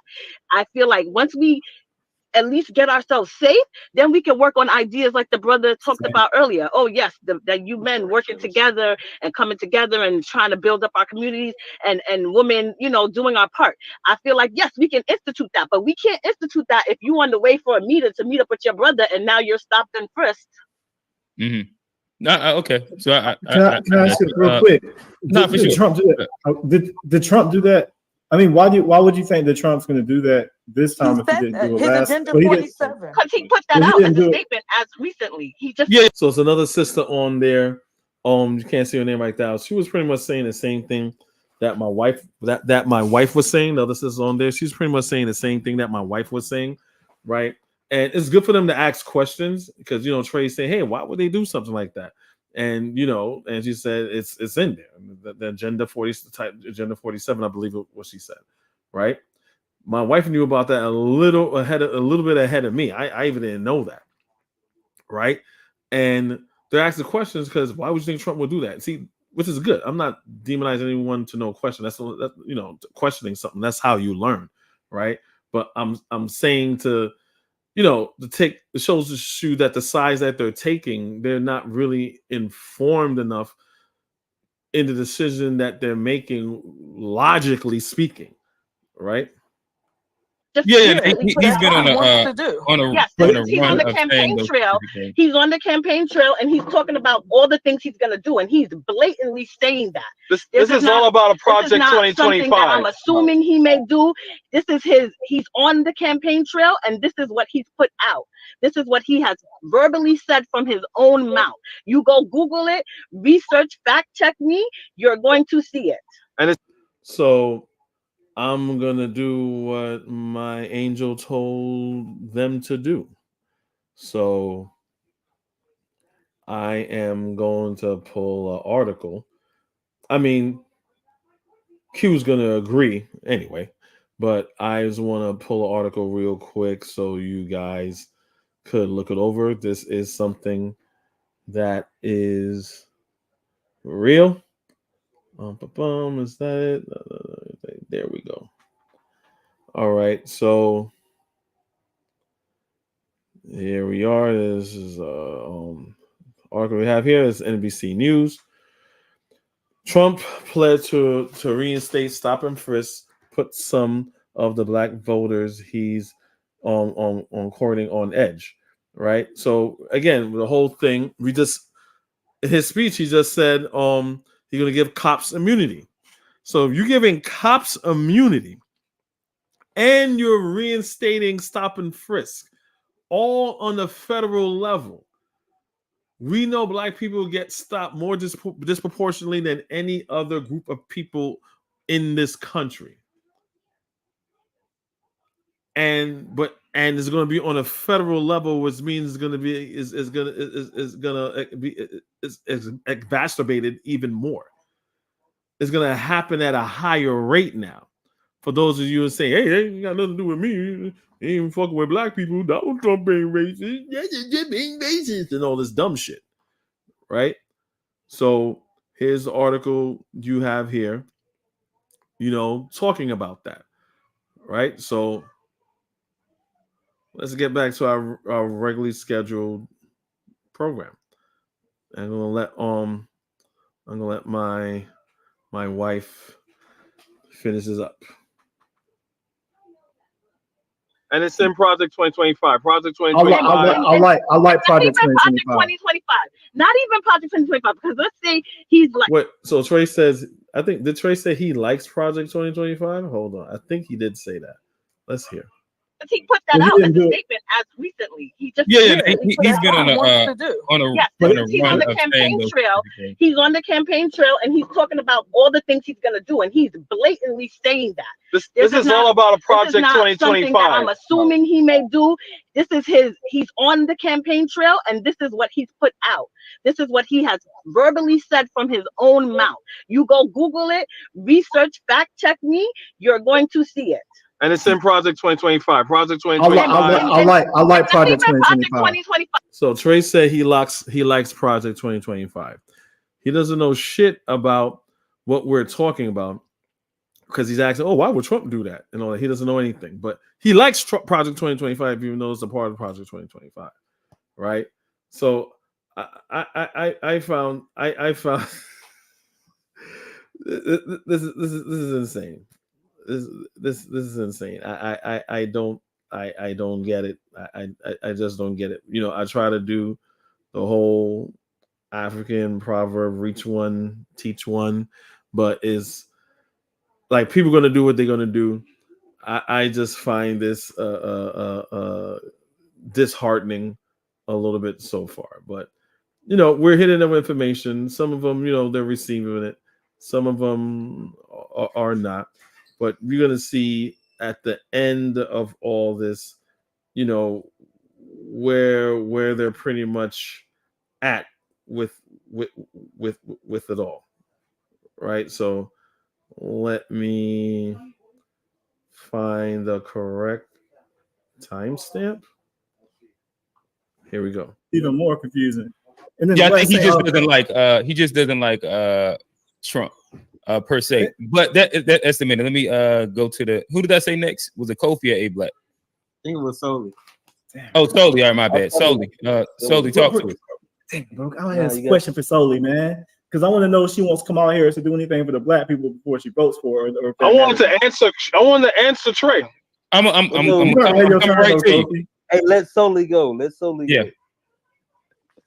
Well, for what Kamala said was she wasn't going to do something that was only going to benefit Black people. But understand, in this country, anything that is good for us, that is good for Black people, is good for the whole country anyway, period. If the middle class is thriving, if poor people weren't so poor, that's better for everyone. But as far as policies go, as we know. So she's right. So we're all right in that regard. Kamala Harris, I don't think she would do, even if she had the opportunity. But no political candidate is going to do something only for Black people. It's something that's unspoken. You got somebody white going there and stuff like that. And let's say something's happening. Okay, like the whole opioid epidemic, right? It's mostly happening to white kids. It's not happening to Black kids. So without saying, if a white person goes in there, I got white children. It could affect my kids. It could affect my niece, my nephew, people in my family. It could affect my friends' children. I'm going to do something about it. It's unspoken. No one should have to tell you that, you know, you got to do something about them white kids dropping like flies. They don't have to do that, right? Same thing. Kamala Harris can't openly out and say if she was going to do it, which I don't think she is. Even if she had the opportunity, I'll say it again because I'm being honest. I'm a real independent, not a fake independent.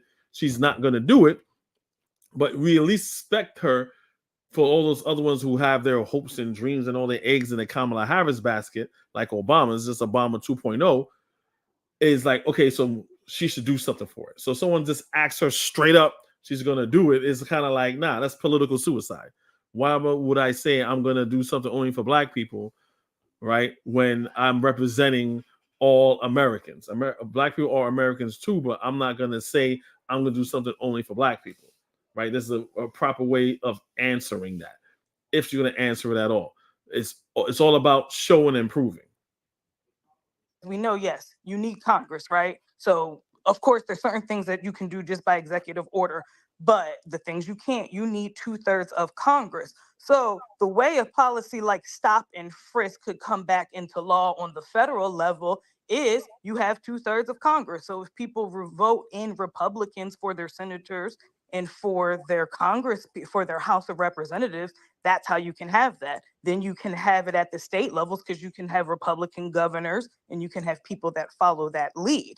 So when you say, okay, he didn't do that before, that it's not an impossibility. Keep in mind, Brett Kavanaugh and some of these other crazy ass Supreme Court justices also said Roe v. Wade is the law of the land. We're not going to change it. 10 seconds. What did Brett do? What did they vote on? Right? They changed it. So like these things aren't impossible. And she made a very excellent point. They don't know what the hell is going on politically. To have this conversation, to have an intellectual, politically knowledgeable conversation on what's currently going on, you have to know about certain basic fundamental things about the candidates. And what he's saying is absolutely right. The rollback of Roe v. Wade is just the beginning because Trump is packing the courts with conservative judges. And he's going to do the same thing with everything else. He's going to have the head of FBI and whoever's under the FBI, all the people that make up the FBI, all those people are going to be loyalists. There's going to be no brakes on this bitch. There's going to be no brakes on that, right? There was brakes on there before, right? They vetted them, yes, but they didn't vet them to like, okay, I need to vet these motherfuckers to the point where they're going to have to break the Constitution, sacrifice their career, get disbarred, right? Do treason in my name. That's what Trump didn't do, right? Because you had a lot of people like Mike Pence, William Barr, and a bunch of other Republicans that was in the Trump cabinet that was like, no, I'm not doing it. And this is how it starts. And this is what we're trying to tell them. And we're all going to see where they land regardless of all these facts that they are unaware of, that we're teaching them. We're going to see where they land eventually. Gotcha. Kofi. Yeah. To answer what Trey, what did Trump do for black people? You said you're a policy person, which I don't believe, but you say based on a policy Trump did. So what did Trump do for black people? So are you yielding your time? Yeah, I just want to answer the question real quick. He said Trump did something for black people. What did he do for black people? Keep on going. Borders. You can go though. How was that something directly for black people? What borders? The southern border? Because it's hard for a lot of black folks who have certain trade jobs to be able to compete with people who are being trafficked and living like 10 deep in the house. So you're saying Trump closed the borders for black people, and that solely benefits black people. Okay, all right. I take my time back. That's It's a fucking idiot. How does that direct? So Trump closed the borders for black people. I said, what did Trump do for black people? Close the borders because the borders are open. Again, more Fox News right-wing MAGA talking points. You guys can fact check me on this, right? The Democrats and the Republicans have been, it's been two extremes. The Democrats are very lazy and lackadaisical about doing things about the border, and the Republicans are extremely xenophobic and racist of things about the border, right? The Democrats will say, okay, fine, we're gonna pass a border bill, right? We're gonna pass a border bill. We're gonna do it because I forgot what title it was. It was one with the COVID. And it was due because COVID was in effect. That expired, so they gotta do another one, right? Because it's not, there's no shutdown anymore for COVID, right? So the Democrats allow an extremely conservative border bill to be passed.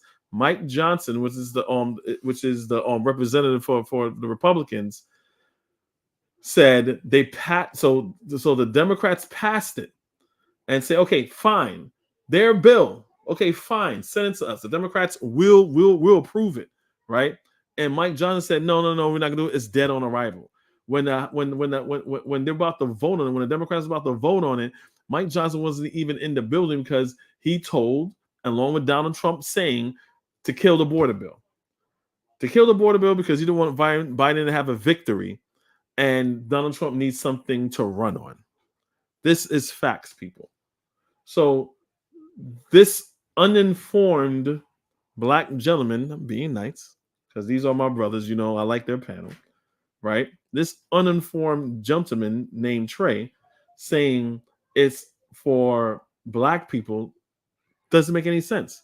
So what engineering jobs? He said they're taking engineering industrial jobs. What does this to have a God, so many layers to this dumb shit. No day laborer is taking an engineering job, someone who's working for the water company or the light company.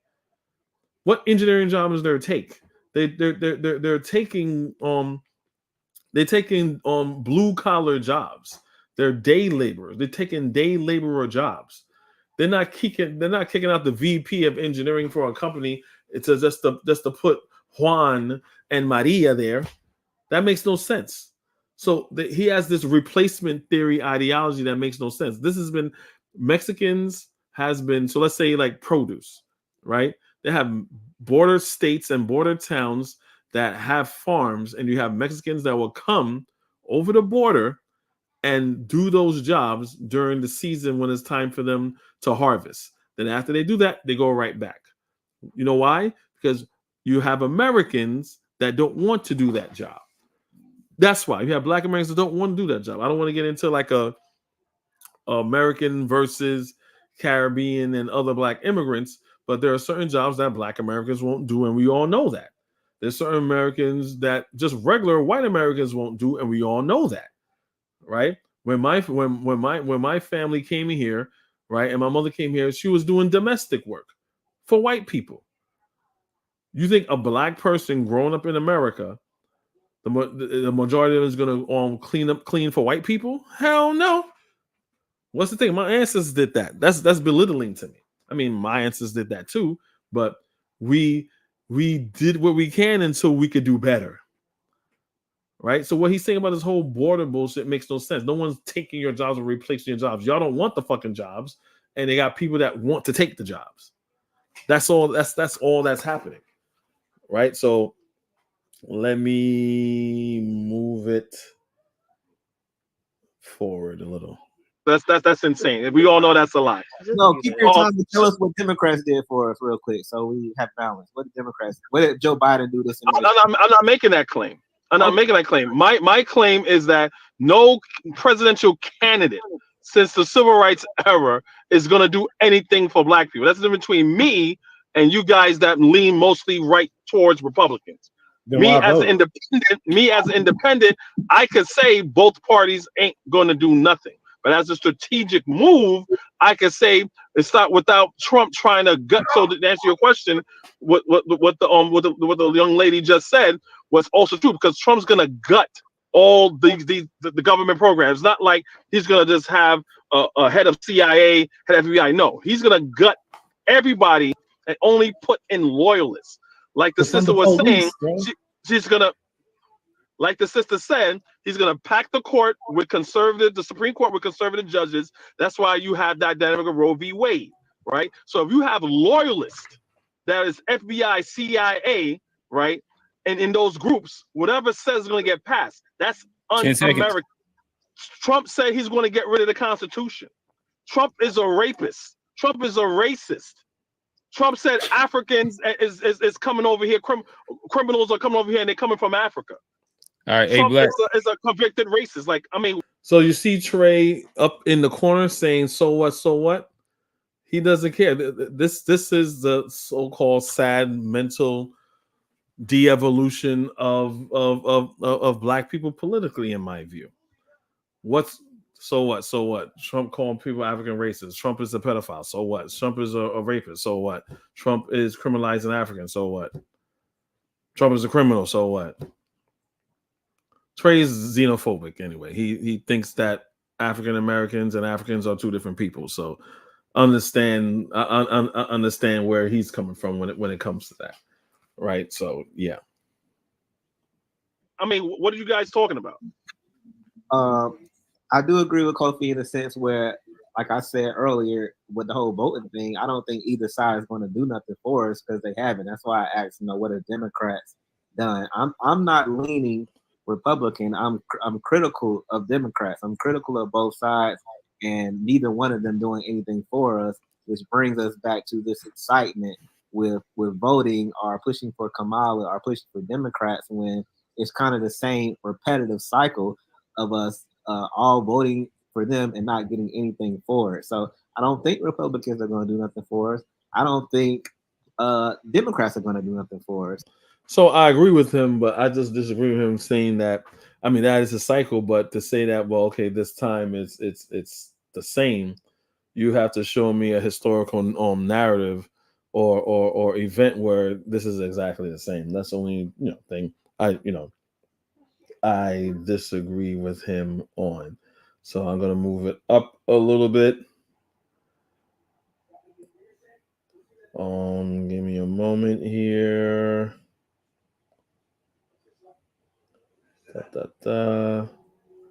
All right. between today and November, but or like right now, it's Trump. Trump has showed me more as a leader than anybody else in this country right now, and that is sad to say. I'm not cheering for Trump. I ain't want to say, but if he's the best leader we got, we need to look at ourselves as a country. So I'm sorry, I think I might have skipped it. So the brother on the top left hand corner, he posed a question to the panel, saying, if you had to make a decision right now, Kamala or Trump, who would it be? Right. So G said he can't make a decision right now. It's too early to make a decision. And Trey, he just piggyback on what G said, but we all know Trey is a closet MAGA supporter based on the things that he said and the things that he got no goddamn clue about. Then Johnny said he's down with Trump. So after all the things here that was said, they are still going for Trump. Go figure. I don't know. I don't know, y'all. I don't know. But I should ask them a question that Dynast is coming right up. That I asked Dynast, right? Because it seems like Trump could do no wrong, no matter how bad or despicable it is. They'll stand by a rapist, pedophile, criminal, a person that wants to destroy America. Then they're cool with that. So let's play this. All right, you got 1 more minute. Well, you got a minute left. When you say that, what do you mean by that? You said that you said Trump has shown you more as a leader than anybody else in this country. What do you mean by that? The bro said he said I took a bullet for democracy and it was my honor. I'd be willing to do. That's what he said. Like, who else took a bullet for democracy? Dog. Oh, Johnny P. You funny. Yeah. That was very deep and politically informative of why he's going to vote for Trump. These motherfuckers think this shit is American Idol. That's that's what I'm thinking. He think this is freaking American Idol. Like, it's you voting based upon theater and how to make you feel and all the things that they did that's just completely theatrical. Like, this is I don't think this is being taken seriously in my view. So this is me responding to what I'm gonna do. Yeah, it is too early to decide, and I don't think nothing's going to change as much significantly from now to November. So, as a black man that's well informed and not going based off of emotions and fear, I mean, I think I've got a lot more to learn. Oh, I'm pausing it real quick because I think I skipped that part because I was talking about how Trump killed General Soleimani. And G was like, oh, because I'm saying, so Trump got us in wars, almost got us in wars. And, there was a lot of people there to stop the brakes on it. This time there's going to be no brakes on the bitch. You know what I'm saying? And I said, okay, Trump almost got in a war with China, right? He almost got in a war with Palestine because then he moved the embassy, the Israeli embassy. He moved that, nothing happened. He killed General Soleimani. And then because I know they all fact check me, right? So they get real happy when they think that I'm wrong, right? Because I know they fact check me, because then they always have these rebuttals and stuff, and typical rebuttals, right? Because they was like, how is that true? Anyway, so he said, oh, that didn't happen under Donald Trump and blah, blah, blah, blah, right? So the death of Soleimani happened during the transitionary period when it happened. So share this article right here, right? Because again, they're saying they're centrist, but here again, he's caping for Donald Trump, saying Donald Trump didn't do that. He didn't do that, right? So we have here, U.S. President Donald Trump has said that he ordered a precision strike to terminate a top Iranian commander who was plotting imminent and sinister attacks on Americans, adding that the decision was one of deterrence rather than aggression. We took action last night to stop a war, right? That's what it is. CNN, right? So Trump. So they passed the baton to Trump before he officially took office. But this is what he did. This is Iranian Soleimani. So this is the CNN article. This gives you the history of it.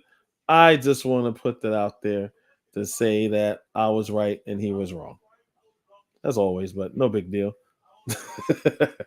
So let's get back to, after I'm finished talking, then we're gonna go to Dynasty and see him defend his hero Donald Trump. Then after that, if anybody want to come up, I'll put the link in the chat and we could chat it up. But let's get back. I got 3 boys. As a black man, I'm not going to vote for. Yeah, so I'm saying, me as a black man, whatever. I have 3 boys. My wife. I mean, I have 2 girls too.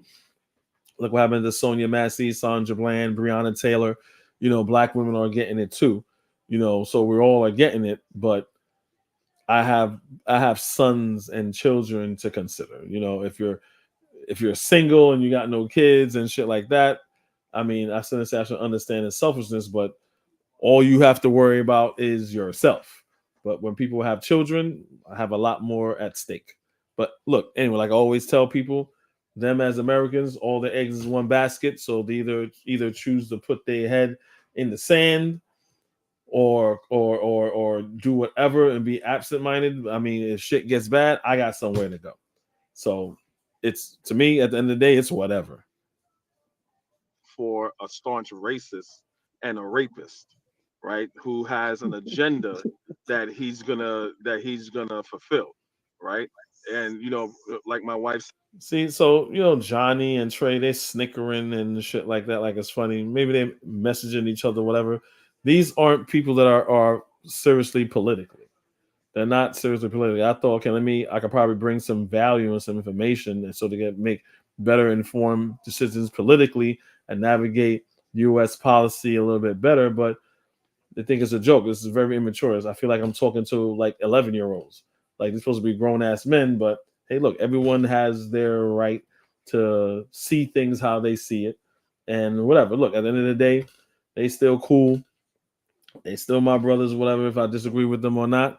But I'm just showing you guys, this to show us where the level of political maturity and intelligence is at with some of our people. My wife said, stop and frisk is going to be back a thing. He's going to give police all this military on power. Me from New York, right? The Central Park 5, that's innocent. Up to this day, he's saying the Central Park 5, New York doesn't have the death penalty. He still says they're guilty, despite the fact that they've been exonerated through DNA evidence and a person confessed to the crime. As a black man, I'm not going to vote for someone who wants to see my demise because I'm misinformed, right?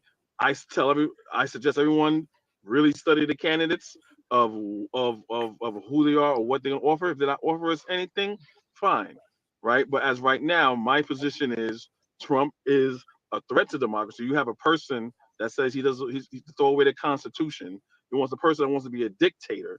He loves Kim Jong-il. He loves Vladimir Putin, right? So I don't understand any. Now Kofi, that's the time. So that sounds like all right, cool. Kamala then, correct? At this point in time, yes. Okay. A Black. So quick response to Johnny and Trump saying he took a bullet for democracy. Everybody laugh at that. They don't believe it, but they do believe that he will do stop and frisk. They do believe he'll give police immunity. So there's selective things on what he says that people believe. I'm leaning more towards the middle. Kamala just got pushed in our face 3 days ago. I would like to see them in a debate. So I'm going to end it right here. So basically, the mayor of Charlotte, he said he's going to vote for Kamala if he has to. The sister says he's going to vote for Kamala. The other brother there, he's a staunch Republican. But see, I like him as a Republican because he doesn't like the Democrats or whatever. But the thing I like about him is that he knows Trump's faults. He's like, I do not want to vote for Kamala. But Trump is a fucking liar. He kept saying, you guys can check the show out. He said, Trump is a liar. He lies all the time. I don't want to vote for a liar. He's making me vote for Kamala, right? And then the host of the show, Q, he's saying he's going to vote for Trump if he had to because he doesn't believe in all this other stuff. I mean, I didn't think I was doing a sermon. This is not church. So I don't know what I'm saying that he has to believe in when we were just spitting facts. So basically, that's how that went down. And my wife was like, wow. Like, you know, after all of that, you know, they're still leaning towards Trump and everything. It's, you know, again, black people is not a monolith, but in certain things, I wish black people were a monolith because certain things, certain groups are just, for the most part, on board with. You know what I'm saying? So you would think black people will be 120% on board for anything racist that's being raised against us or any racist threats and be like, you know what? I don't care if they bullshitting or not, but we gotta be ready either way if they're being real about it. But that's not our reality right now. Sadly, that's not our reality. So lastly, I'm gonna I am gonna go back to Dynasty's channel. Hold on, where is it? There we go. And so I'm gonna play the whole thing out, and you're gonna see what led up. I played this at the beginning of the of this video, and I'm gonna show you guys what led up to this. What led up to this, sadly, right? Because remember, Dynast is mildly retarded. The only thing I like about Dynast is that he gives you time to talk. I mean, he's way better than Brandon. He gives you time to talk, even though he cuts you off a lot. But you know, you gotta be like really sometimes you gotta be really out of pocket. And I'll tell you right now, I was out of pocket because they're trying to candidate politically shame me. And I'm like, how the hell you trying to shame me? Dynast is a person, when I was talking about when it was on Raphael Warnock and oh my god, just forgot his name. And oh my god, I forgot the dude's name, the football player guy, right? And he was saying, I was saying, hey, look, dude is raped his wife, and he's for assault and battery. He put a gun to his wife's head, and all this other shit and stuff like that. And Diane's like, I don't care. Go Bulldogs. Go Georgia Bulldogs. Like, what the fuck? So we're dealing, look, like Hillary Clinton said, we're dealing with a bunch of deplorables. So let me play my part. Was telling him to be pushed out. So after the whole Trump assassination by a Republican, right? But in fairness, the guy was going to shoot anybody that, that came to his town. But he is a Trump supporter Republican to try to shoot him. So Trump was gaining a lot of sympathy. He also supported the Democratic Party earlier before. Yeah, earlier when he was a little kid. But as of lately, he's still a kid. As currently, that's a cop out. He was 18. He registered as a Republican, and he is a Republican, and he had Republican signs. His parents were Republicans. They talked to students. I'm a Democrat. I vote Republican. They talked to his neighbors. I'm a Democrat. I vote Republican. You got to eat it. You got to eat it. Just you got to eat it. Stop it. You got to eat it. I got to eat what? Stop it. The facts are the truth that he was Republican, and everyone. I'm a registered Democrat. No one cares about you right now, personally. Right now, I'm talking about as far as the kid. He is a Republican. But he have none to do with Republican. What he did though. That's why I said what I said. You're right. He was targeting Republicans and Democrats. He only targeted Trump because Trump was in his town, and it was more convenient. But that's a fact, and that also a fact that he was a Trump supporter. He was just doing this just to get fame, but that's not what I called here for. See, they don't like that fact. These people, you're going to see it right here.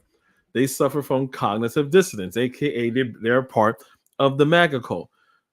Anything you say, it makes Republicans look bad.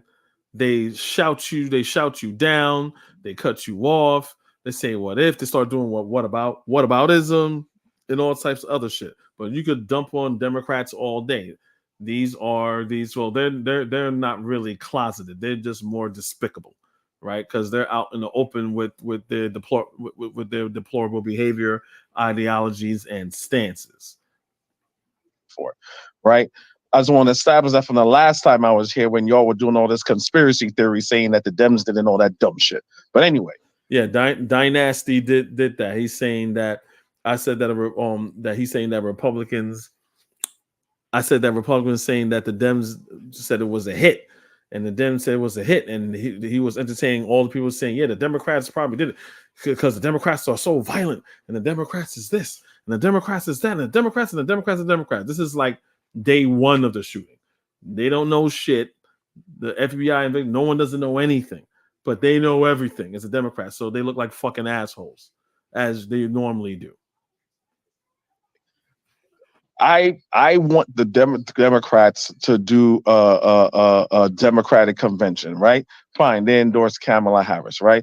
I don't know how that's going to go, but at least it will be in a better position than just keeping Joe Biden there. Now, Trump is the oldest person running for president. Now, I think it will be as fair for Trump to step down. Now, I'll pause it right there because they're about to jump on my back. Remember, guys, Joe Biden's old. Joe Biden does a lot of missteps and yada yada yada, right? Trump does the same thing. Trump does the same thing, if not even worse, right? Trump can't even finish his sentence. He'll say Navy. He meant to say Navy on American steel. He'll say American SEALs. He says he can't. He says say Venezuela. He said Venezuela. He has so many gaffes. It's like insane. I was gonna put one up, but it's not hard to find. You guys could do that. Looking on YouTube, there's a whole bunch of it. But one, even if it is a sentence or a word at all, he's like, it's insane. So what I'm trying to say. The bar has been set. Joe Biden, you're too fucking old. You're sleepy, just like Trump in court, shitting and pooping himself, right? Okay. Democrats are principled to have their candidate step down because he's too old and absent-minded. Yours is old, absent-minded, a criminal, a pedophile, a rapist, right? You got your candidate always was the worst candidate. But now that they stepped down, now people could shine a light on that. And this is where they're gonna jump. They're gonna jump me. And that's that's just the facts of the matter. With his indictments, with his rape cases, I'm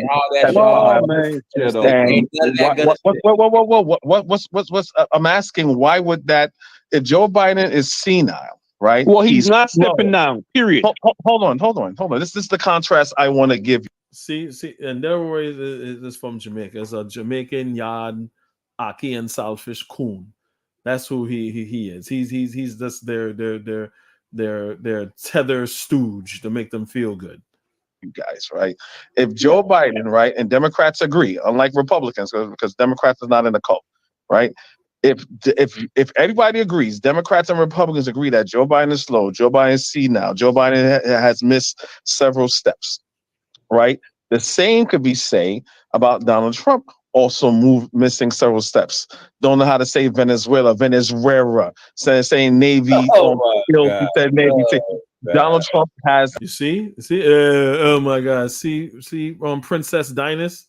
Oh my God. But at the same time, when Joe Biden makes a mistake, he's all gung ho. Yeah. Look at him. Look, he's slow. Look. Now it's come on, man. Let it go. It's a bunch of bitches, yo. has the same amount of gaps, right? Man, And he's a waste on, of my time, bro. question. You are a waste of time. Hello. Waste of That's time, how I know Kofi. you guys are in a cult. Every time I start saying truth about your candidate, y'all get your panties in a bunch. You're a That's how waste you're of in a time. cult. So you're a waste of time, bro. Yeah, they say I'm a cult. They say you're wasting time. You're wasting time. See, that's what they're saying. They're not open.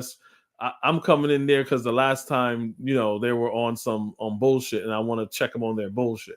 And I'm also going to address this here.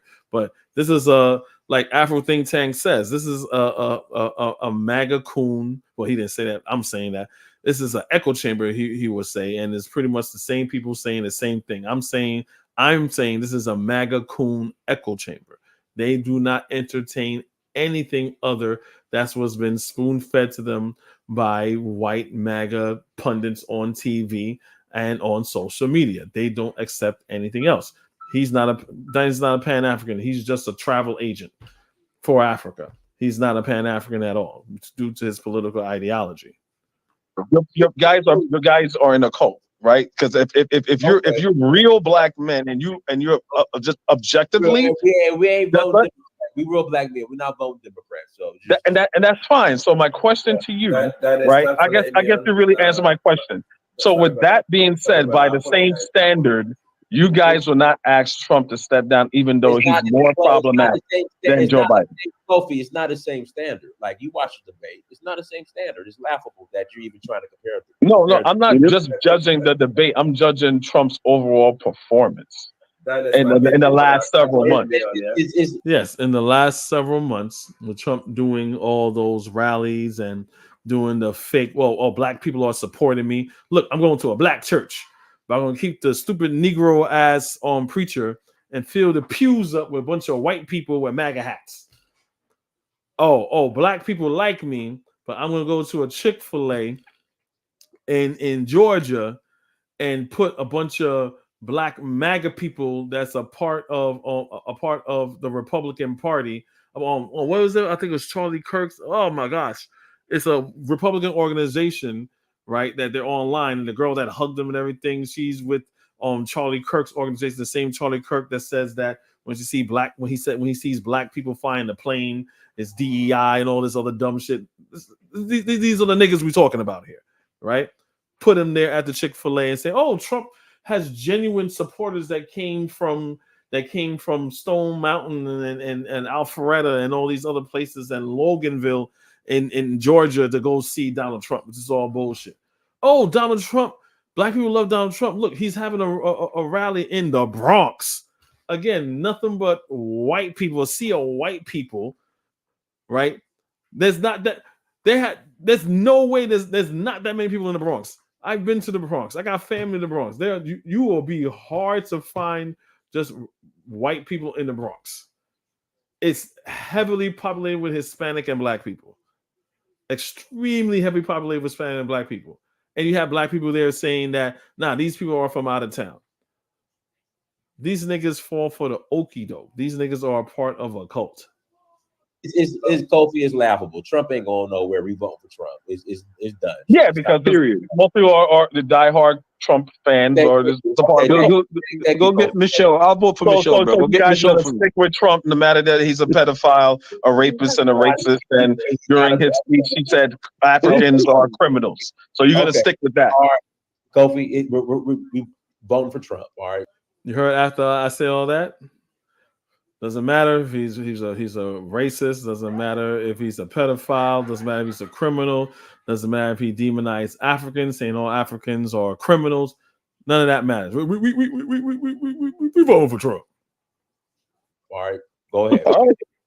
It's a free country. You can vote for pedophiles. I guess that's all I wanted to know. Thank you. Okay, no problem. Go ahead. Go ahead, Delroy. Listen, this dude is a joke, but he came back with the same thing again. They have. How am I a joke? You mad because you can't refute what I'm saying? Where did I tell a lie? What? Listen, bro. See, that's what I'm saying. You mad because you're in your MAGA feeling because I did not tell a lie. Where did I tell a lie? I did not tell a lie. So you and Dynast just double down. We're gonna vote for the pedophile rapist, criminal. Okay, free country. You can't if you can't accept certain truths. Dude, I said we agree about Joe Biden, but the moment I start saying something about Trump, your Negro feelings your panties get in the bunch. That's how I know you're in the cult. That's how I know you're a hypocrite. If we all how agree am I a that hypocrite? y'all saying Joe Biden is slow, Joe Biden is old, right? Trump is 3 years younger than Joe Biden. Joe Biden make the same missteps, if not worse. Okay, Kofi, Right? Kofi, He can makes you the just same hold missteps. on, let's go. One mic, Kofi. So this woman that accused Biden of sexually assaulting her in 1993, what are your thoughts on that? My same thoughts will be the same thoughts of Trump assaulting several women. And well, can I answer the question? Can I answer the question? Can I answer the question? But you still supported Biden, right? Stop getting emotional. Let me answer the question. The same feelings if Joe of this woman, quote unquote, accusing of Joe Biden versus Trump being a convicted rapist and pedophile. I have the same energy. I have the same energy, right? That needs to be brought to justice. It was right? civil. But one is a pedophile, and one is convicted rapist, and the other one isn't, and this is alleged. So that's the difference. All right. So with that said, the woman he's bringing up, because I couldn't read it just says woman. I even didn't see the name or anything like that. So that woman, if you all know, is Tara Reid. So I'm gonna show you guys about Tara Reid, who she is, whatever. Right? Because he couldn't give me any specifics. Obviously, he just Googled. Like all these Negroes don't know anything. It's fine. They just Google and in the moment and don't add any context, right? So I'm gonna play a little video for you for who Tyree is. So you see the clip. He says, person who accused Biden of sexual assault moves to Russia. Ooh, I wonder why. 93 in the Capitol when Biden was. A former Senate staffer for Joe Biden, Tara Reid, claims that he sexually assaulted her in 1993 in the Capitol when Biden was a senator. Biden's campaign says this absolutely did not happen. This isn't the first time Reid has made an allegation against Biden, though it is the first time she's made such a serious one. Last year, as Biden was preparing to run for president, about half a dozen women accused Biden of touching them in a way that made them feel uncomfortable. And the boundaries of protecting personal space have been reset. And I get it. And I'll be much more mindful. That's my responsibility. So 12 women said that, he touched them inappropriately. And he said, hey, look, the boundaries of engaging people and stuff like that has been changed. And he admitted to that. He said, you know what? That's my responsibility. That's something that I have to do. And, he's apologizing for it. Has Trump did anything like that? Mr. Grabbing by the pussy and all that? Has he ever said, hey, look, this is wrong? Yes, the lines of back then, the lines of, of engaging with women and stuff like that has been blurred. I realized that. No, he didn't do it. I didn't do it. Let's be fair. Reid was one of those women, but in interviews with the Post and other outlets, she did not mention or hint at anything more serious. Since she made her sexual assault allegation, the Post and the New York Times have published investigative reports about this. Both reports have found a friend who anonymously corroborated Reid's story, but they also find half a dozen to a dozen former staffers who do not recall something like this, or who said they outright didn't hear about an allegation taking place, despite Reid saying she told them. So there you go. Like, I'm going to save you guys the rest. You can play it. She had a neighbor, Tara Reid had a neighbor that was a friend, and her neighbor was saying, oh, yeah, she told me that back in the 90s or whatever. But here you can see the people that that Tara Reid worked with and things of that matter, saying that, well, no, she never told us that. And Tara Reid made it something more serious than it was in the beginning. In the beginning, it's, oh, he touched me inappropriately or whatever and stuff like that, like all the other 12 women, because there's part of the 12 women was nothing like rape or anything like that. right? But later on, it became to be rape. So this is the rabbit Dynast is trying to pull out of his hat. Besides Trump being a pedophile, being a rapist, a convicted rapist, and being on the Epstein list and all this bullshit, right? So this is the hat that Princess Dynasty is trying to pull out of his ass. So I'm gonna let it end. I'm gonna let it end. It's about to come to an end. This is embarrassing. But I will, if there's any validity to the case, if there's any validity to a case, I want that to be put in front of a court of law. Okay, so when was Trump a convicted pedophile?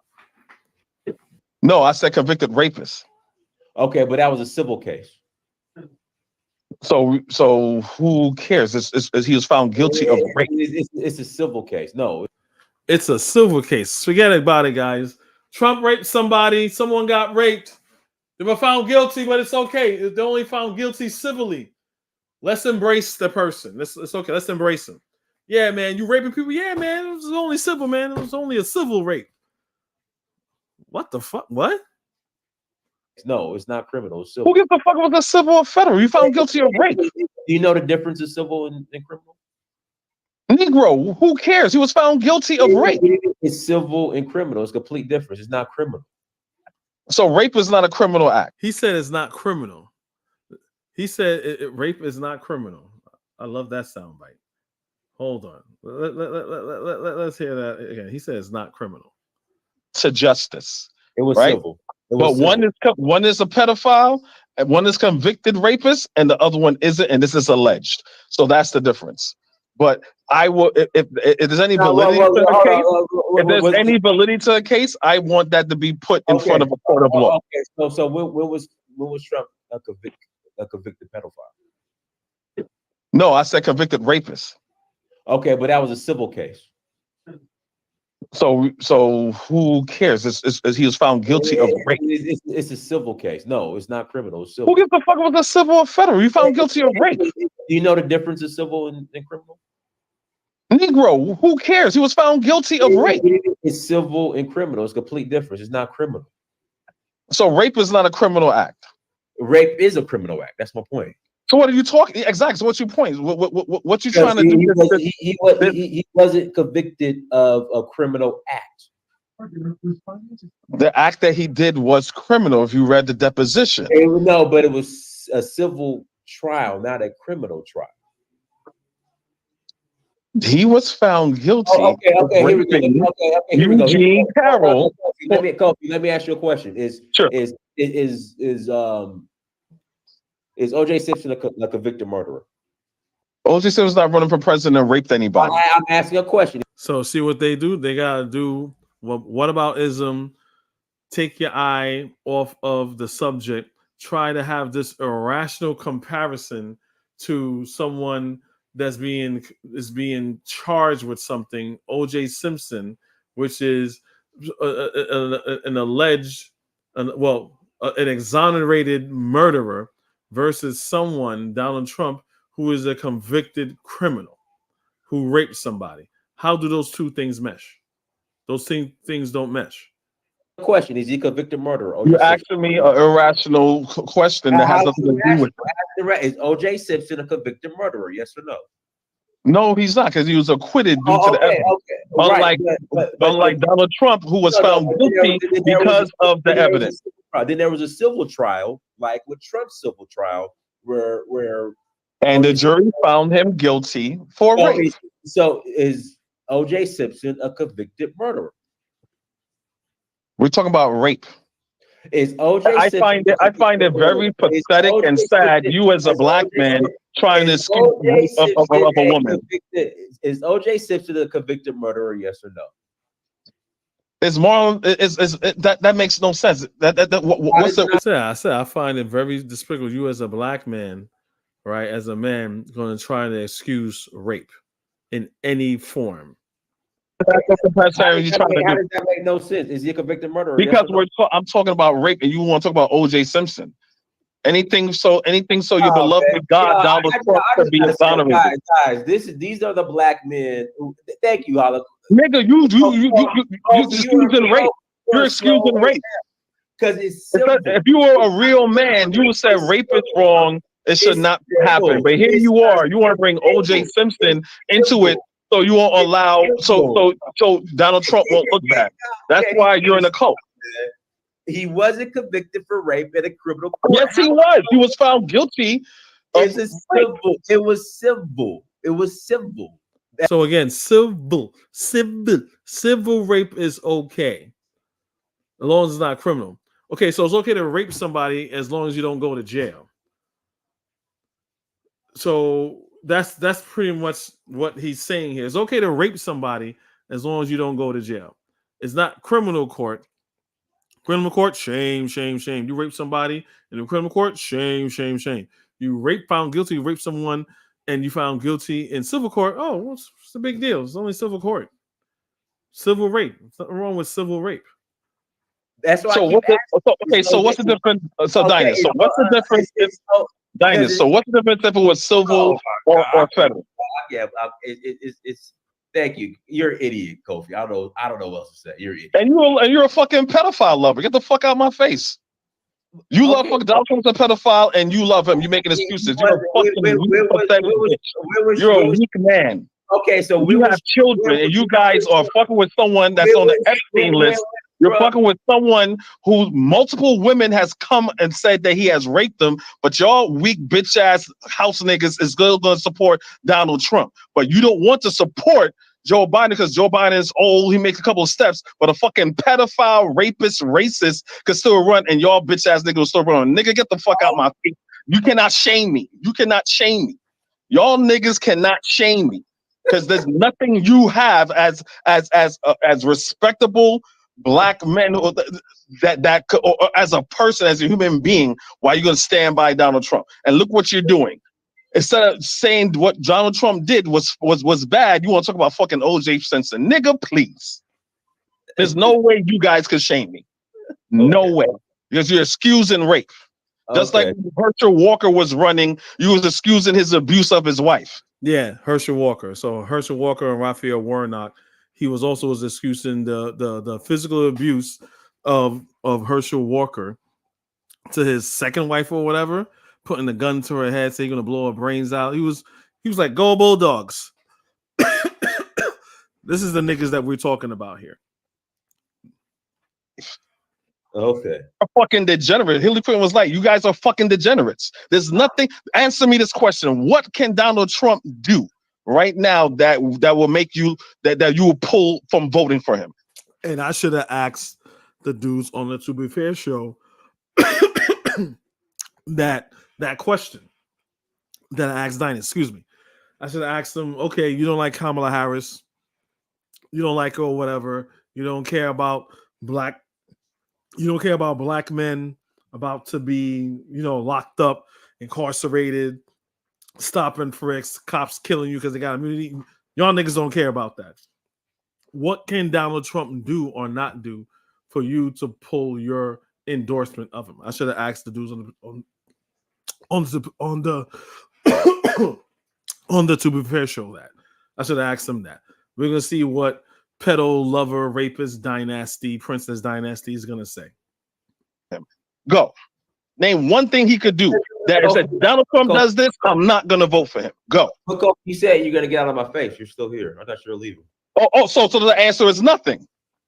But Kofi, you said you're leaving. You said you're leaving. What can okay, after this, because I know you're scared because I exposed you for that. What can Donald Trump do where you will pull his vote? You and Delroy, answer me right now. You didn't expose me for anything. He proved my point, Kofi. Yeah, sure. Yeah, right. Yeah.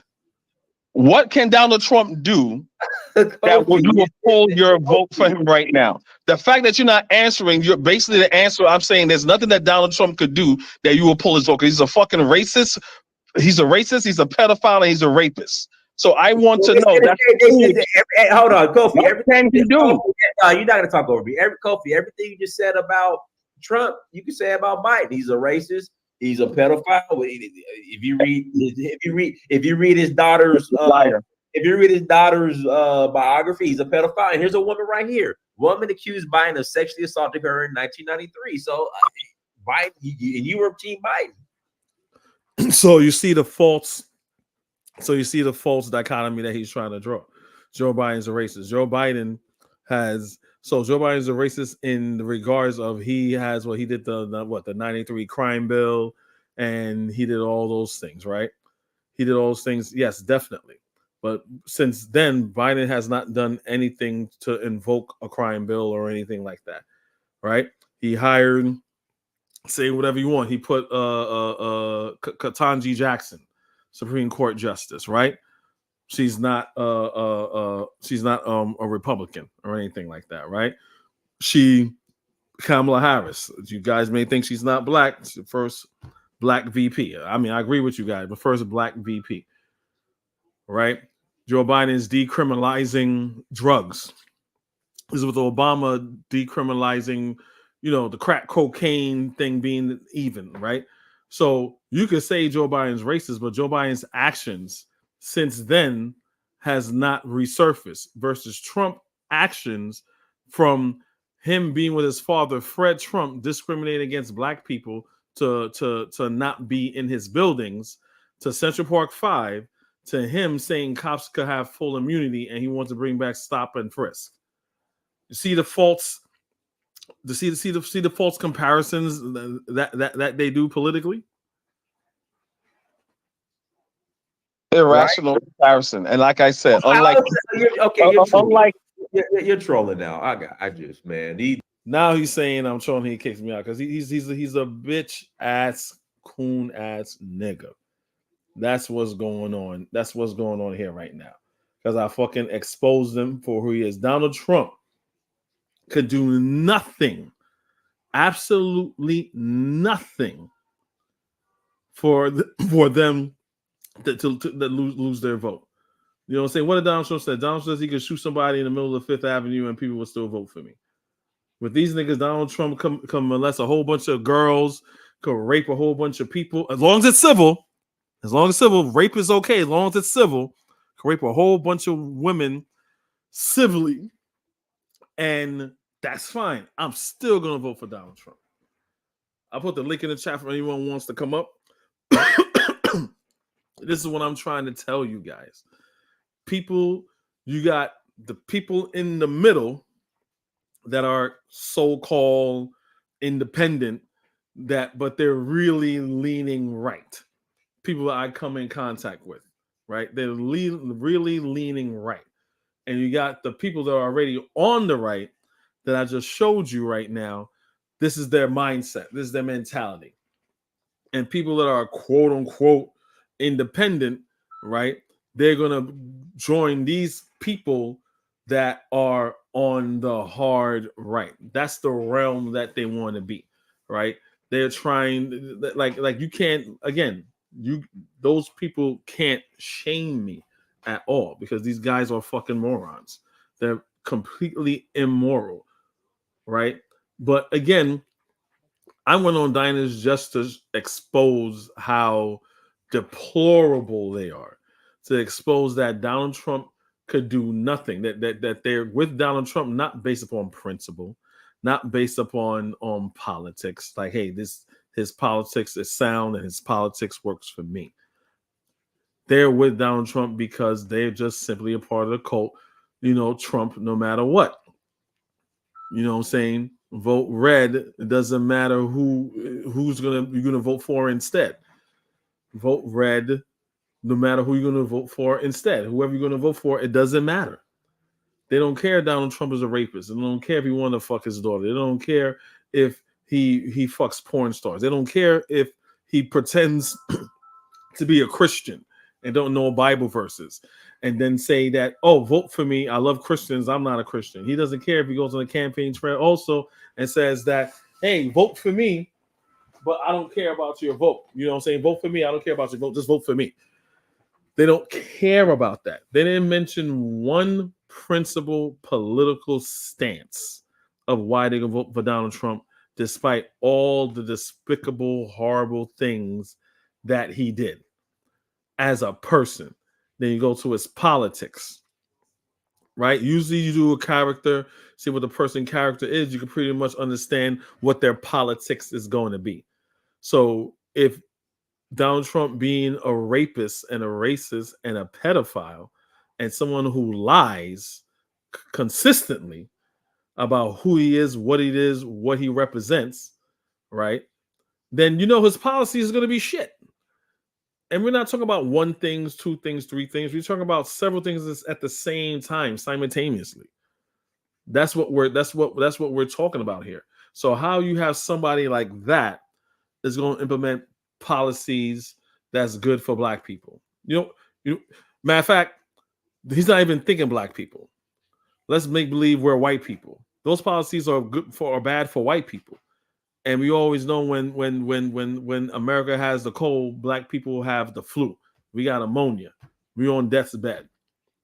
So white people is like, whoa. This doesn't work for America. How's it going to work for you Negroes? That's what I want to know.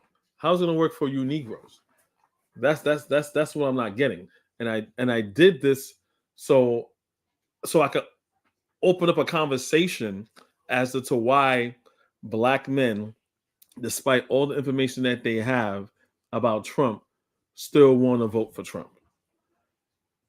Maybe you guys are saying, well, you know what? Maybe because Kamala Harris is so horrible that I'm going to vote for Trump. So I want to know what's so horrible about Kamala Harris that you want to vote for Trump. That'll be that's if that's your stance, that'll be my question for you. So let me check the chat. So we have Damien H. Damien says black people need to come home to the GOP. The media idea that Democrats have our best interests is tone deaf and disingenuous. Okay, that's cool. So the GOP. So what has the GOP done for black people? Right? You have Byron Donald. You got Tim Scott. So you want to be part of the GOP, Byron Donald and Tim Scott saying that black people were better under Jim Crow. We're going to be better under Tim Scott, a black person promoting that America is not a racist country. What does that mean? Is the GOP is the one that wants to stop and frisk to be federal? That's what Donald Trump just said. We just been through that. Donald Trump wants police to have full immunity. Donald Trump wants to have full immunity. How is any of that American? How does that help black people? By cops having full immunity to kill us and they don't even go to trial or even be charged. Hit the link, Damien, if you're still around, because I would like to know how that works. I would like to know how that works. You have another comment. He says Joe Biden embarrassed the mockery of biological women, keep the borders open, got innocents killed, embrace provision into our culture and institutions. Trump 2024. Okay, so let's go with the first one. Joe Biden, the mockery of biological women. Now, I don't see where Joe Biden made such a statement. It sounds like your fucking feelings. The closest thing that I could say to that during the confirmation hearing of his first black female Supreme Court justice, Ketanji Jackson, they were asking her, what is a woman? And she couldn't answer it. And that's the one thing I'll give you, which is bullshit. Joe Biden didn't do that, though. That's where you're disingenuous, and unless you show me something otherwise. Joe Biden didn't say that. She said that, right? Why? Because you're on the left. And like many other people like me says, as well as Afro Think Tank will say, you got to understand the Democratic Party wants its numbers. The Democratic Party wants everybody's vote. They want everybody's vote. So they'll make concessions. Well, they make way more concessions to the LGBT community than black people. That's a fact. Yes. Right. But as a sensitive topic that's why she answered the way that she answered. But did Joe Biden say that? No. Is there a law in place that we have to accept women as men as women? No. What you're doing is fear mongering. Do I agree with it? No. But is that the reality of we have to accept that a woman's a man and a man's a woman on the books? If you say that, no, that's not true. Right. So that's the only thing that you said. Keep the borders open. I already went through that. There's no such thing as open borders. You're misinformed because so you're basically saying there's no ICE and there's no border patrol. So you have to show me where there's no ICE during the time of Biden. ICE is not on the job and border patrol is not on the job. That'll be the definition of an open border. You are just a MAGA puppet that don't know nothing, right? Because that doesn't make any sense at all, right? And you said and got innocents killed. I did this on my channel before. Immigrants commit way less crime than native-born Americans. Native-born Americans commit way more crime than immigrants. Way more crime. The immigrant community is way more law-abiding than an American-born citizen. So again, you're just spouting hateful, racist, misinformed MAGA talking points. So yeah, thank you for watching anyway. I like, not that I like, but when I see things like that, I just laugh at it because I know it's being completely debunked and you're in an echo chamber. I listen to Fox News too, and I hear the bullshit that they say, and then I go see what the reality is, and then I make a decision based upon the facts, what's on the book, laws on the books, and what is being said. That's how I make my determination, right? So, right, checking. So yeah, what's up? What's up to RG Titan? What's up, my brother? What's up? All right, we have another one here. It says says angry Jenkins. Sorry, I don't have my glasses. Kamala would stop and frisk you just the same. Probably. I'm not gonna put that past you. She probably would stop and frisk me too. She was an attorney general, right? She was a prosecutor, not a defense attorney, She was a prosecutor. So her job was to prosecute you no matter what. Right? If she have some the prosecutor's job, like, hey, look, how can I, if you have little, let's say that you have, I have evidence against you to prosecute you on A or whatever, and you don't have that much of A to make a prosecution happen, her job is to make it happen. So let me bump up the charges, or say you will, in conjunction with this violation, which is a misdemeanor, right? With this other misdemeanor, I'm going to say that's a felony under this statute, or blah, blah, blah, blah. You have a felony now, so now I'm going to convict you. That's her job. But I'm not going to put that past you. Right? Has she been doing that since she's been vice president? Nope, not that I've heard of. Trying to convict any black people or black men. No, not really.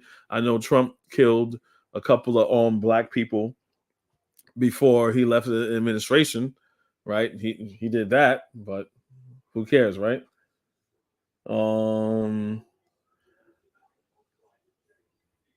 Yeah, it's like those folks on the panel don't even think. So RG Titan, I don't know if you're talking about the To Be Fair show or on Dynasty's channel, but it's more on Dynasty's channel, the To Be Fair show. That there's still hope for them.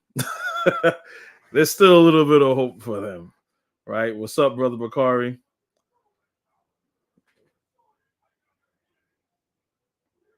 We have Lost Air Jordans Harris 2024 us. All right, thank you for that. Thank you for listening. All right, RG Tino says we don't have the numbers in Congress to pass legislation specifically for us. Exactly, we don't have. I think it's like 2. I think we just probably have 2 or 3. Like, but we're completely outnumbered. You know what I'm saying? That's how we make it happen. Like, I don't know, Biden should put someone else in there right now. Like, a liberal judge or something like that to even it out. But I don't know, man. And that's the problem that I have with Republicans. The Republicans would do a whole, not Republicans, Democrats would do a whole lot better if they really go hard on the promises that they did, not moving the needle a little bit. And that's the thing I say about Black Republicans. If I was a Black Republican or Republican in general, as racist as my base is, if they really care about power, remember, Trump was never, ever won the popular vote. He won the Electoral College. Electoral College is racist. You can look into that. Electoral College is racist. Trump never won the popular vote. If I was a Republican, I was like, look, give all these niggas all the things that they want, right? That's the way, because the Democratic Party has been taking them for granted. If we give them like $3 in reparations or some bullshit number, right? Give them a little bit of something, you know what I'm saying? Do a little carrot and stick thing, right? And we give them a little bit something, we will probably retain the Black vote for a long time, because then we know the Democrats aren't doing anything as overwhelmingly significant in order to keep them. You know what I'm saying? They've done little things, little measures and stuff like that, but nothing really over the top to make to maintain the the Black demographic in the Democratic Party. That's what I would do. Because guess what? Like the stimulus checks, if you give Black people, oh, I'm gonna give all of you $50 or whatever. Y'all niggas can go buy crack and buy rims and buy joints. That's what y'all niggas gonna do anyway. Let's say the Republicans say that. But it's smart politically and it's smart economically, because you can say, you know, we're just gonna boost the economy because we know niggas is not gonna put it in a 401k. They're not gonna put it in an IRA. They're gonna put it in rims and chicken, and they're gonna go to Walmart. Like, it will stimulate the economy, right? And that type of dog whistle, I feel, would get all of the racists that don't want Black people getting anything, but then they'll understand politically it will make sense because these stupid ass niggas will be on our side because we gave them a free chicken dinner. Because that's what they did with their free chicken dinner. We gave them free sneakers. You know them niggas love sneakers. Trump is always selling sneakers, right? To me, that would be smart. That would be a smart move in my view, right? RG Tino says, don't they know the Republicans aren't going to stop the flow of immigrants at the border either? Yeah, they're not, because you gotta understand, the bottom line with both of these groups is money. So if I have land, I have farm, I have things that need to be worked, and I need cheap labor, I'm not gonna go to an American that wants a livable salary, right? And I have to provide health care for it. Why I'm going to do that when I can pay them half or less than half to do a somewhat mediocre job, not the best job, but guess what? The job got done, right? It's all about business. Even their beloved Donald Trump said makes him and Ivanka, all their clothing and stuff like that is not even made in America. It's made overseas. Why? Because it's cheaper. So when Trump talk about, oh, we need to make America and the dirty Democrats and the liberals and the dirty Democrats, they don't want American. Yeah, motherfucker, you got making all your suits and your garbage stuff overseas. And what did he say? Oh, because it's cheaper. All of a sudden, he's not for America first when it comes to the dollar. Didn't Dave Chappelle say that same shit? Dave Chappelle was on some like, they got people like about Donald Trump. It was like, oh my gosh, the Clintons and all of them, look how they're corrupt. They rigged the game, and I know the game, and this, that, and the other, and you can take advantage of this, and this is that. And what Dave Chappelle said. And Donald Trump went right back in and started playing the same game that he said that was screwing the American people over. Because that's the truth. That's the plain and simple truth. You know what I'm saying? So yes, Democrats and Republicans, they do it again, because the bottom line is that we need labor. My industry, I want to keep my industry going, and the thing you have in business in American capitalism is to maximize profit. And if you dudes don't want to pick oranges and be basic day laborers, I'll get Javier to do it, and y'all could stay on unemployment and hold your and get to whenever you feel like getting a job that you think you deserve, right? So we have MAGA Damien H again. He says black folks supporting Trump because they aren't stupid. You want this trans shit around your kids. You want illegals taking over the hood. Please wake up. Kamala is for all of our demise, even me. I don't know who you are, so I don't know what even me is supposed to be. So black folks are supporting Trump because they are fucking stupid, right? I just, in this whole live, I showed you why black people shouldn't be supporting Trump. And my question to you again, Damien, what is Trump going to do for your black ass after he enforces stop and frisk? What is Trump going to do for your black ass after he has his race shoulders shoot your black ass? What you going to do then? You plan to be his African American friend that's behaving, like it says in the thumbnail here? You're going to be that African American that's behaving. But guess what? You're going to get thrown to the side like Byron Donald and Tim Scott, and eventually, most likely, on Ben Carson. You're going to get thrown to the side as useless coon tools, because there's nothing that Byron Donald or any of those black coons did that Trump is rewarding. So good luck with that. But you have another one. Oh, you know what? I didn't even address the thing. So trans, you want this trans shit around your kids. I have 5 children, and they're speaking of like gay kids in high school and stuff like that, and kids that want to be trans. So my question to you, because my kids go to a mixed school, they got blacks, whites, whatever. I like the school that they have because it gives them a wider experience into the real world when they go to college, and they'll have different demographics of people. So they have told me, yeah, they got kids there that dress like a man and kids there that dress like women. So I guess they will be trans even though they're kids, I guess. So what are my kids supposed to do, Damien? Instead of me explaining to them that, hey, look, you got people that are like that, right? You know what's right, you know what's wrong. My kids know what a man is, they know what a woman is, they know what biologically what the role of a woman is and the role of a man is, right? And I am secure in that. I don't know if you have kids, Damien, but if you're so afraid of that, maybe you need to be a fucking parent. That's all I got to say to that. Or what should my kids do? Kill them, round them up, or have someone that kill gay people up, round them up, or something like that. I want to know what is the end goal with you MAGA people when it comes to gay people, right? Because gay people don't really impact my fucking life like that to the point where I have to be a one issue voter to eradicate them. Because it sounds like that's y'all end game. So yeah.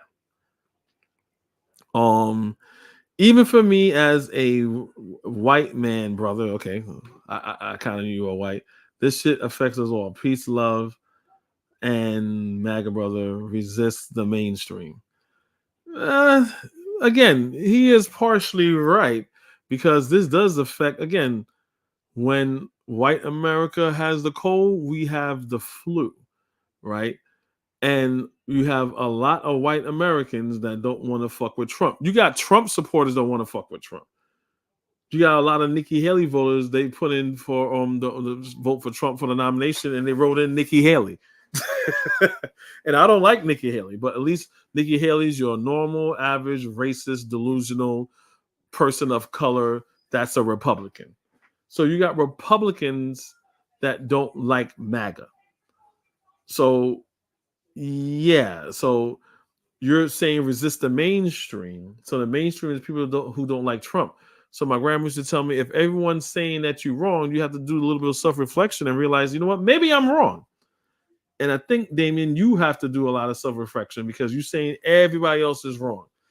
The election is wrong. Everything is rigged. oh, they only prosecuted Donald Trump because it's rigged. He took documents. That's fake. But Donald Trump said he took it himself and he could just waive it and won't be and you know he could determine immunity. That's fake. Raping Jean Carroll. That's fake. Like, when do you guys take accountability? You guys supposed to be the party of accountability and justice and all this other bullshit that you only say but you don't live up to. But thanks anyway, Damien, and thank you for your contribution you have to this post. So then we have our brother RG Titan saying, these MAGA coons are something else. Yeah, yes, they are. And I think I pretty much made my point. Made my point here. It's just sad. So what I'm gonna do, if anyone wants to come up, but what I'm gonna do, I'm gonna show a video of our brother Afro Think Tank and it was a very powerful video. It was a nice compilation that he did of why Black people shouldn't be Trump supporters. It's I've you know saying. So the name of the title of this says Donald Trump only cares about Donald Trump, not your black ass. So if everybody wants to come in while it's playing, that's fine. If not, that'll be the end of the show. So if anything, guys, if I don't get, I'll get back to you guys at the end of the video. But sit and enjoy in the meantime. Link is in the chat if you want to come up. All I got to say, tell me what you guys think in the comment section. This is Afro Think Tank. Learn something, teach them. I'm out. Jesus syndrome. We don't care if the white Jesus wears red or blue. We don't care what side of the aisle that they're on. You know, Black America suffers from battered spouse syndrome envy. And what battered spouse... Oh, my bad, y'all. My bad. My bad, y'all. I know I did not know. Hold on. Let me get my ish together. Let me get my ish together. I'll play it again for y'all. Again, link is in the chat. Anybody wants to come up, let me know.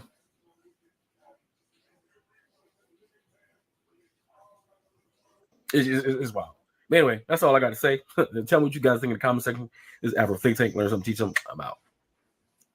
Jesus syndrome. We don't care if the white Jesus wears red or blue. We don't care what side of the aisle that they're on. You know, Black America suffers from battered spouse syndrome envy. And what battered spouse syndrome speaks to is the fact that no matter how bad you beat me up, if I believe I need you in order to survive, I'm never going anywhere. And part of our problem, part of the equation to our problem as American Africans, why we don't do anything on our own, is we are often waiting for the great white savior to come. This is a message that has been rehearsed for us in church. We get it in the media. We get it in the Black community. So Black people will never, ever abandon their hope of a white savior coming to save them. Donald Trump has no record whatsoever of saving Black folks. When people ask me, who you going to vote for at this point, neither one of them are going to get my vote. I considered Cornel West because I love Dr. West. Intelligent, strong, good-natured, but he's a bunny hopper, so he can't get my vote. Yeah, shout out to Nappy Yankee. Shout out to Naps. He was telling me that Brandon got mad because at Umar, so he got at Umar. Brandon would never get at Umar.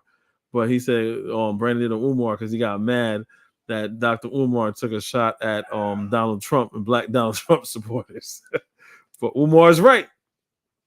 Get my vote. Now, when I come back to Donald Trump and Joe Biden, I look at the fact that Donald Trump signed 13 federal death executions while he was president. More than half of them was signed after Joe Biden won the election. Think about that now. Biden gets elected in November, sworn in January. Between that time, Donald Trump executes half of those 13 people. 5 of them were Black men, and 2 of those Black men were presumed innocent. And their attorneys had introduced a stay of execution to the Supreme Court. The Supreme Court turned them down, and Donald Trump executed those brothers. So when I hear Black men say, I'm voting for Donald Trump because he's going to bring more money and economic vitality into the Black community, I say, what about the fact that he's out here killing Black folks, you understand, without no remorse at all? So you got to look at that. You also got to look at the fact that Donald Trump wants to give police 100% immunity. That's right. Wait a minute. Look how they're killing us now. Right. So you hear that? You hear that? Now you're telling me Anything the police do in their line of duty, they cannot be held accountable for making bad mistakes and bad decisions. And you want to put that back in office? That's thirsty black men worry more about money than the lives of their people. So what do you think about? I just have to say, if Isaiah Montgomery wanted to know exactly who his descendants would be in 2024, these would be the sons of his loins. If you don't know who Isaiah Montgomery is, I think you should look him up. Just know there have always been those willing to sell out so many people in our culture. Just the shuck and jive. It's heavily on brand. And they remind me so much of Isaiah Montgomery. The more that they speak. Oh, what's up? Real quick question for any black, brown, or Hispanic Trump supporters, especially you Cubans. Now that Trump has given another speech, and then on top of calling migrants that come from black, brown, or Hispanic countries, calling them vermin, saying they're poisoning the blood of the country. On top of that, now he's saying that he doesn't think you can even consider those people that come from those areas that may be black, brown, or Hispanic, like you. He doesn't even think you can consider them to be people. His exact words was, I don't think you can even consider them to be people. I don't. And he called them animals. So on top of being vermin, poisoning the blood of the country, now he's saying that migrants that come from areas that may be black, brown, or Hispanic, like you, or your relatives, he says now you shouldn't even be considered people and you're animals.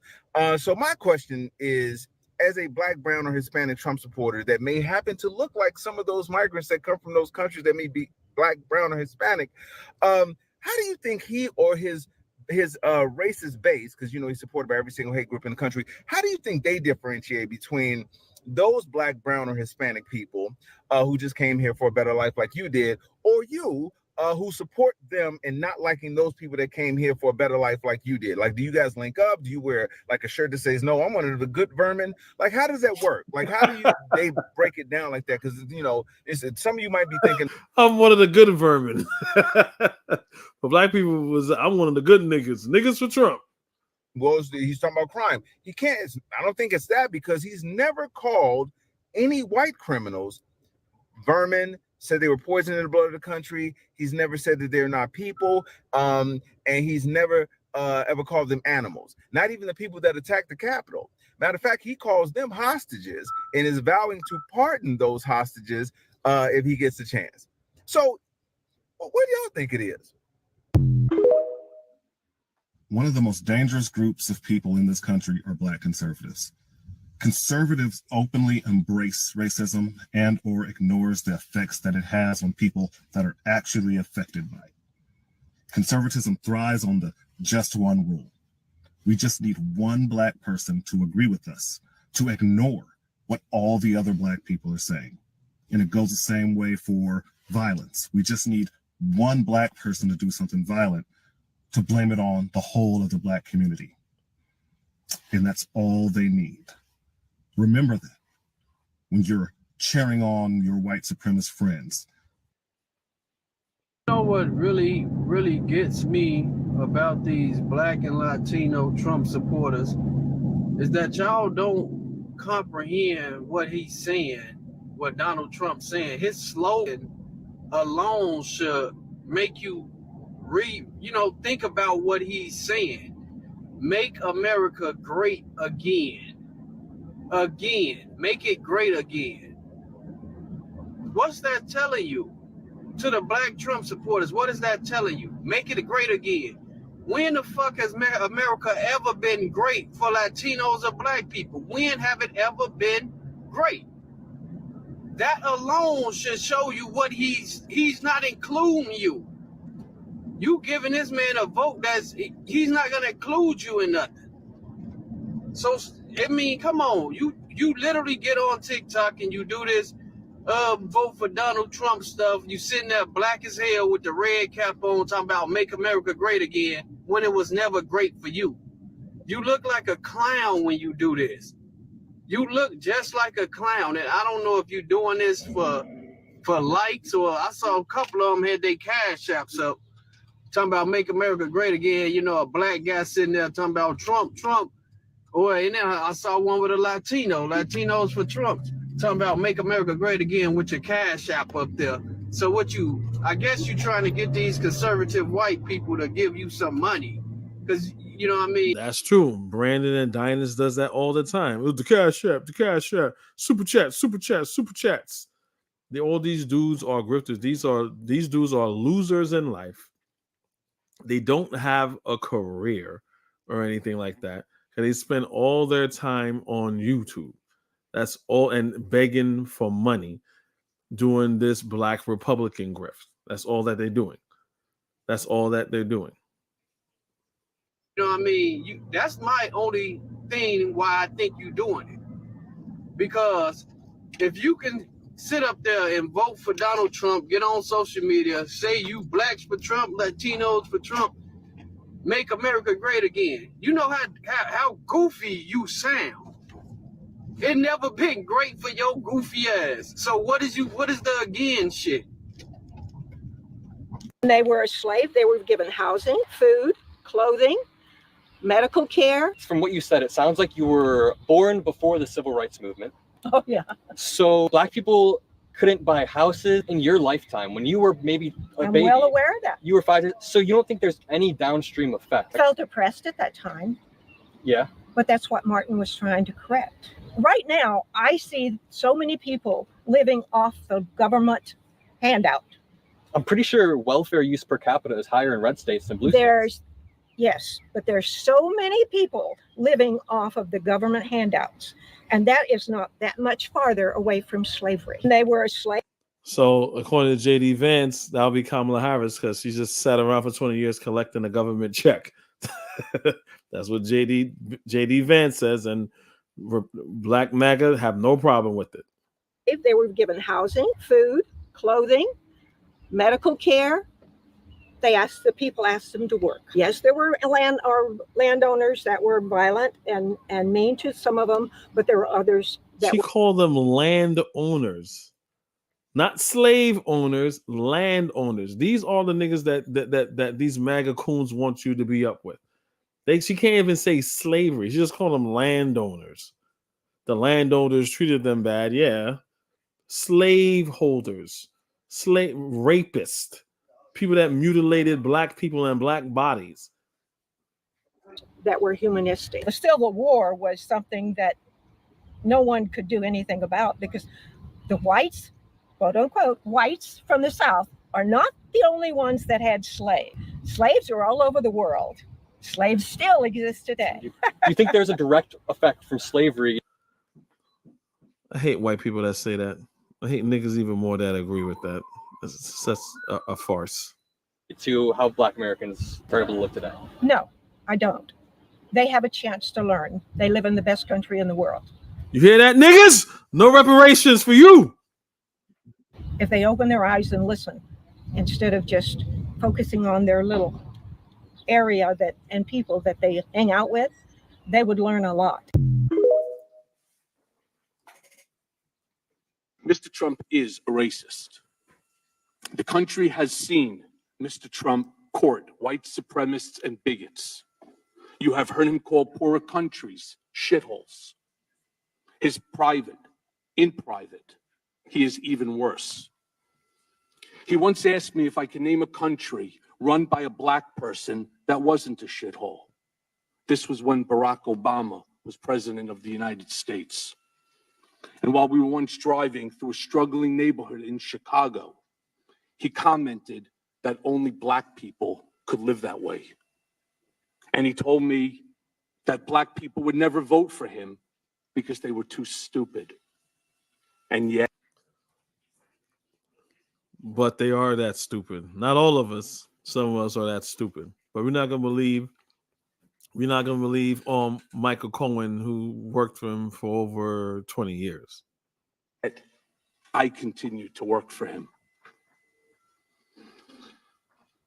Let's all hate these people because maybe hate is what we need. The first thing they do is start shouting police brutality. He was born in Kenya and he lived in Indonesia. The state of Hawaii says this is official. He was born in Hawaii. A lot of people do not think it was an authentic certificate. Total and complete shutdown of Muslims entering the United States. Knock the crap out of them, would you? Seriously. I will pay for the legal fees, I promise. Will you unequivocally condemn David Duke? I don't know anything about David Duke. I'm just talking about David Duke and the Ku Klux Klan here, but I don't know any, honestly, I don't know David Duke. Look at my African American over here. We're building a wall. He's a Mexican. He is giving us very unfair rulings. he's not from Mexico. In my opinion, he's from Indiana. He's Mexican heritage. These thugs being thrown into. You hear that? It's a judge because he has a Latino name. He said it was unfair because he's Mexican, even though he was. Yo, fuck all you MAGA niggas, man. The hell with y'all, man. I can't do it no more. It's like gloves is off, yo. Gloves is off, man. I can't do this. Thrown into the back of a paddy wagon. I said, please don't be too nice. Very fine people on both sides. Why do we want these people from, quote, all these countries here? These aren't people.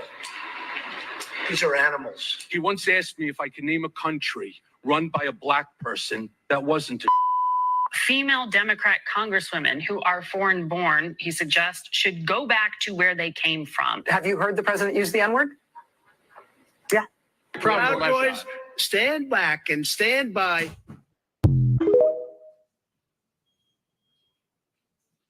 I was on social media last night. Very interesting. As you see black support eroding from Joe Biden, this is connecting with Black America because they love sneakers. They're into sneakers. They love this is a big deal, certainly in the inner city. So when you have Trump roll out his sneaker line, they're like, wait a minute, this is cool. He's reaching them on a level that defies and is above politics. The culture always trumps politics. He's reaching them on a nigga level because niggas love sneakers. He said he's reaching them on a level that's beyond politics. Niggas love sneakers. And niggas like standing in line at 2 a.m. for the new Jordans. Unfortunately, that's true, but that's not all of us. It's definitely not me. I never stood in line for some goddamn sneakers. Trump's politics. And Trump understands culture like no politician I've ever seen. First off, he must think black people are going to taste because I would not wear them ugly ass shoes even if you gave them to me for free. Like, I'm really trying to understand this man's thought process of, yes, this makes sense. Let me say this on TV. And me personally, I don't like Trump. I have never liked Trump, and a pair of shoes is not going to change that. And to be honest, I think Trump is only selling these shoes just for attention and to get his money back up after he lost millions in that civil fraud case. And all I got to say is I don't think that you will see black people buying these shoes, let alone wearing them. I think you're going to see them in a couple white households in like a box on a display case or something, because I really don't see one of us really wearing one of them ugly ass pairs of shoes. 14,000 apartments in 39 different buildings, all mostly white tenants. That is until the Department of Justice took notice in 1973 and slammed Donald Trump and his father, Fred Trump, with a lawsuit. Trump management was charged with discriminating against African Americans and breaking federal law. Donald Trump, then just 27, was president of the company. The Department of Justice accused the Trumps of violating the Fair Housing Act, arguing they were turning away renters based on race and color. Who tipped them off? Local activists, so-called testers, posing as potential renters at Trump's buildings, mainly in Brooklyn and Queens. Elise Goldweber was a lawyer for the DOJ's Fair Housing section at the time and was called on to handle the Trump case. When the black testers came, they were shown, they may have been shown apartments, but were told nothing was available. Whereas when the white testers came, yes, there were things that were available. That would be the norm. And if the Trumps did rent to a black person, Goldweber recalls, they would do so only at one building in Brooklyn, reserving the other buildings for white tenants. That the white people would live in Trump Village and the people of color would live in Flatbush. And according to the Justice Department, they even had a secret coding system to do it, a racial code. Here's how. Some of the applications were marked with a C, which we learned that it meant colored, so that the prospective tenants who had come in were noted to be colored. Yes, you heard her right. The Department of Justice alleged applications submitted by prospective African American renters were designated with a secret code, such as C for colored, to indicate a Black person was looking to rent. In true Trump fashion, Donald Trump hit back, calling the government's accusations absolutely ridiculous and telling the court, "I have never, nor has anyone in my organization ever, to the best of my knowledge, discriminated or shown bias in the renting of our apartments." Trump's lawyers said the government's suit failed to give names, addresses, or specific incidences of discrimination. Claiming the lawsuit caused substantial damage to their business and reputation, Trump took the most unusual step of suing the Justice Department for defamation, seeking $100 million in damages. But that countersuit was tossed out by the judge. Even so, the Trump family maintained they never discriminated based on color, but were instead trying to avoid renting to people on welfare. 2 years later, in 1975, Trump and his father settled the case, agreeing not to discriminate against anyone. They also promised to advertise in publications aimed at minorities, familiarize themselves with the details of the Fair Housing Act, and notify civil rights groups of apartment vacancies.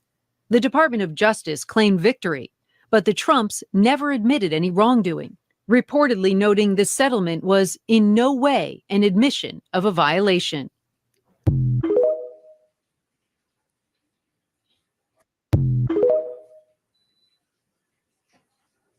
April. Mr. President, will you apologize to Central Park 5? They've been exonerated. There have been videos, movies shown about the case, and you came out with a full-page ad saying that they should die, that they should have the death penalty. Why do you bring that question up now? It's an interesting time to bring it up. If y'all saw where I was on the ballot, that's right. Started from the bottom. Now we're here. The math ain't math in here, guys. There is no large enough constituency of Black men supporting Donald Trump that could swing this election either way. If we want to talk about people who are supporting Donald Trump, the biggest number is white people. It's conservative white voters. So it baffles me why the media is constantly pushing this storyline as though Black men could hand the presidency to Donald Trump. It's just not true. Man, I don't know what they putting in this new money they giving these Black folk, man. But if my money make me act like Stephen A. Smith, I don't want it. Oh, baby, we love Trump. We need him back in office. From Sexy Red, Chef G, and Sleepy Hollow to Sada Baby, Icewear, Bezo, and Peasy, rap artists are shaping new sounds within hip-hop and Donald Trump's presidential campaign. Trump gonna shout the wins for all of us. Now, flashy endorsements don't always mean more votes, but the Trump campaign has been using new artists at its events to help court young voters of color. He might be the first person to make me vote. Rappers have backed Trump before, but more have joined him in the past few years. When Trump was in the White House, his pardons of Kodak Black and Lil Wayne led both artists to publicly support him. And for some voters, that support's a big deal. Yo, growing up, right, I listened to 50 Cent. I used to hear Donald Trump on the mixtapes. You know what I'm saying? And to have a president that used to be in the hood clubbing with people that come from where I come from, come on, man. The Biden campaign says it's more focused on engaging with voters directly than it is on endorsements. But that hasn't stopped the White House from participating in events like this. Wow, y'all give it up one more time for Quavo and the Vice President of the United States of America.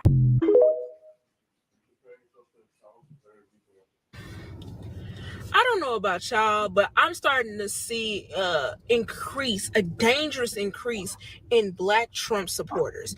And I thought these were outliers, but the way every time I turn around and there's another Black influenceable Black person who is in support of Donald Trump, it's like I'm surrounded.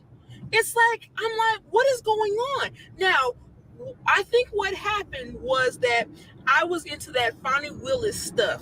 That's Fonnie Willis stuff that was going on. And I wanted to see how that played out. Now, there is a Black content creator who was explaining all of that, but I didn't want to wait for, her name is I'm Not a Lawyer. I didn't want to wait for her every day because she was covering other stuff, the YSL trial and all that.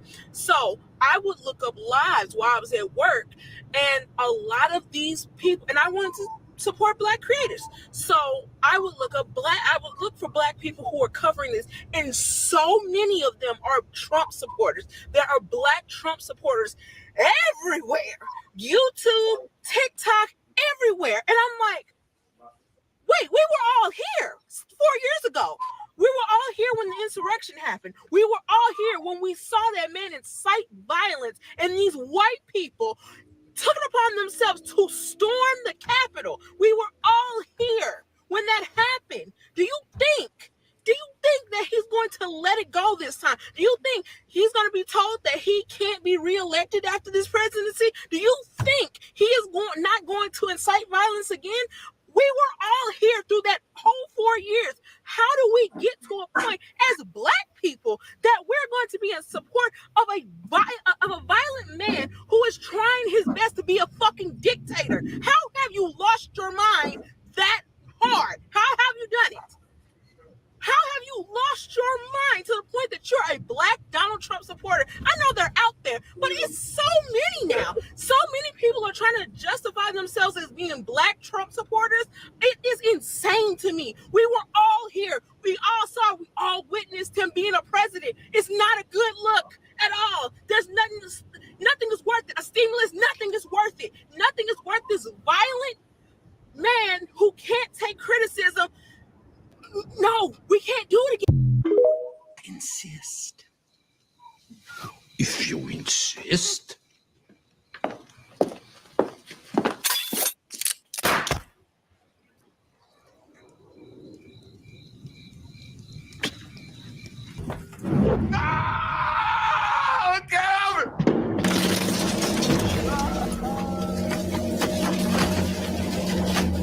Brandon and Dynast when Trump got shot.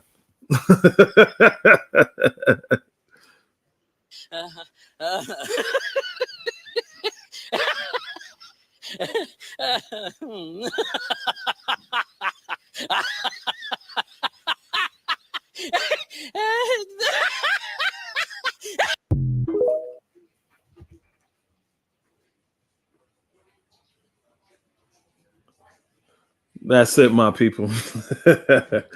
That's it, my people. Hope you guys enjoyed the show. I just want to put that last thing there, so I could pretty much drive my point home. If you haven't liked, share, and subscribe, please do. I'm not a grifter. I'm not trying to make money off this. Like I said, I do this for the love of information and sharing information and having discussion with like-minded peoples or people that don't agree with me. It's all good either way. But, like, share, and subscribe if you haven't. And I appreciate everybody that contributed today in the comments, saying so. Brother Bakari, RG Titan, thank you for showing up. Even Damien, you're right, to our Damien, thank you for contributing. Our brother Bakari, thank you for contributing. As well as Angry Jenkins, thank you for contributing to this live stream. Again, guys, I'm not telling you really who to vote for. I'm telling you what should be in mind as Black people, how to strategically vote. Again, if you're a person and you feel like, I told this story before, hey, look, Trump was good for my portfolio, right? And that's why I'm voting. Okay, I disagree with you, but at least be honest in what you're saying. Don't take and make believe you're taking a principled stance and you're just have a cult mentality, or you're a very, very low information type of person or a low information voter, but that's pretty much basically it, man. I don't want you guys to pretty much sound like when you dealt with information and someone asks you the question that I'm asking you of why you're dealing with a pedophile, why are you messing with the pedophile and a rapist, You know what I'm saying? I don't want you to be on some like, well, they asked them to judge it. Who cares? They asked them to judge it. Like, what do you want Trump to do? What do you want Trump to do? They hired him to judge it. Like, I don't want you to be sound like that, because then you sound crazy. You sound insane to say something like that. You know what I'm saying? Just like Dynast. I'm gonna make a sound bit of that about Dynast saying how, Republican like rape is okay as long as it's civil. It's criminal, but it's okay as long as it's civil. We don't need to be around people like this. We do not need to be around people like this. So anyway, I'm going to bring this to an end. Thank you, everybody, for listening. Until next time, be safe out there. Inform yourself. And until next time, Black people.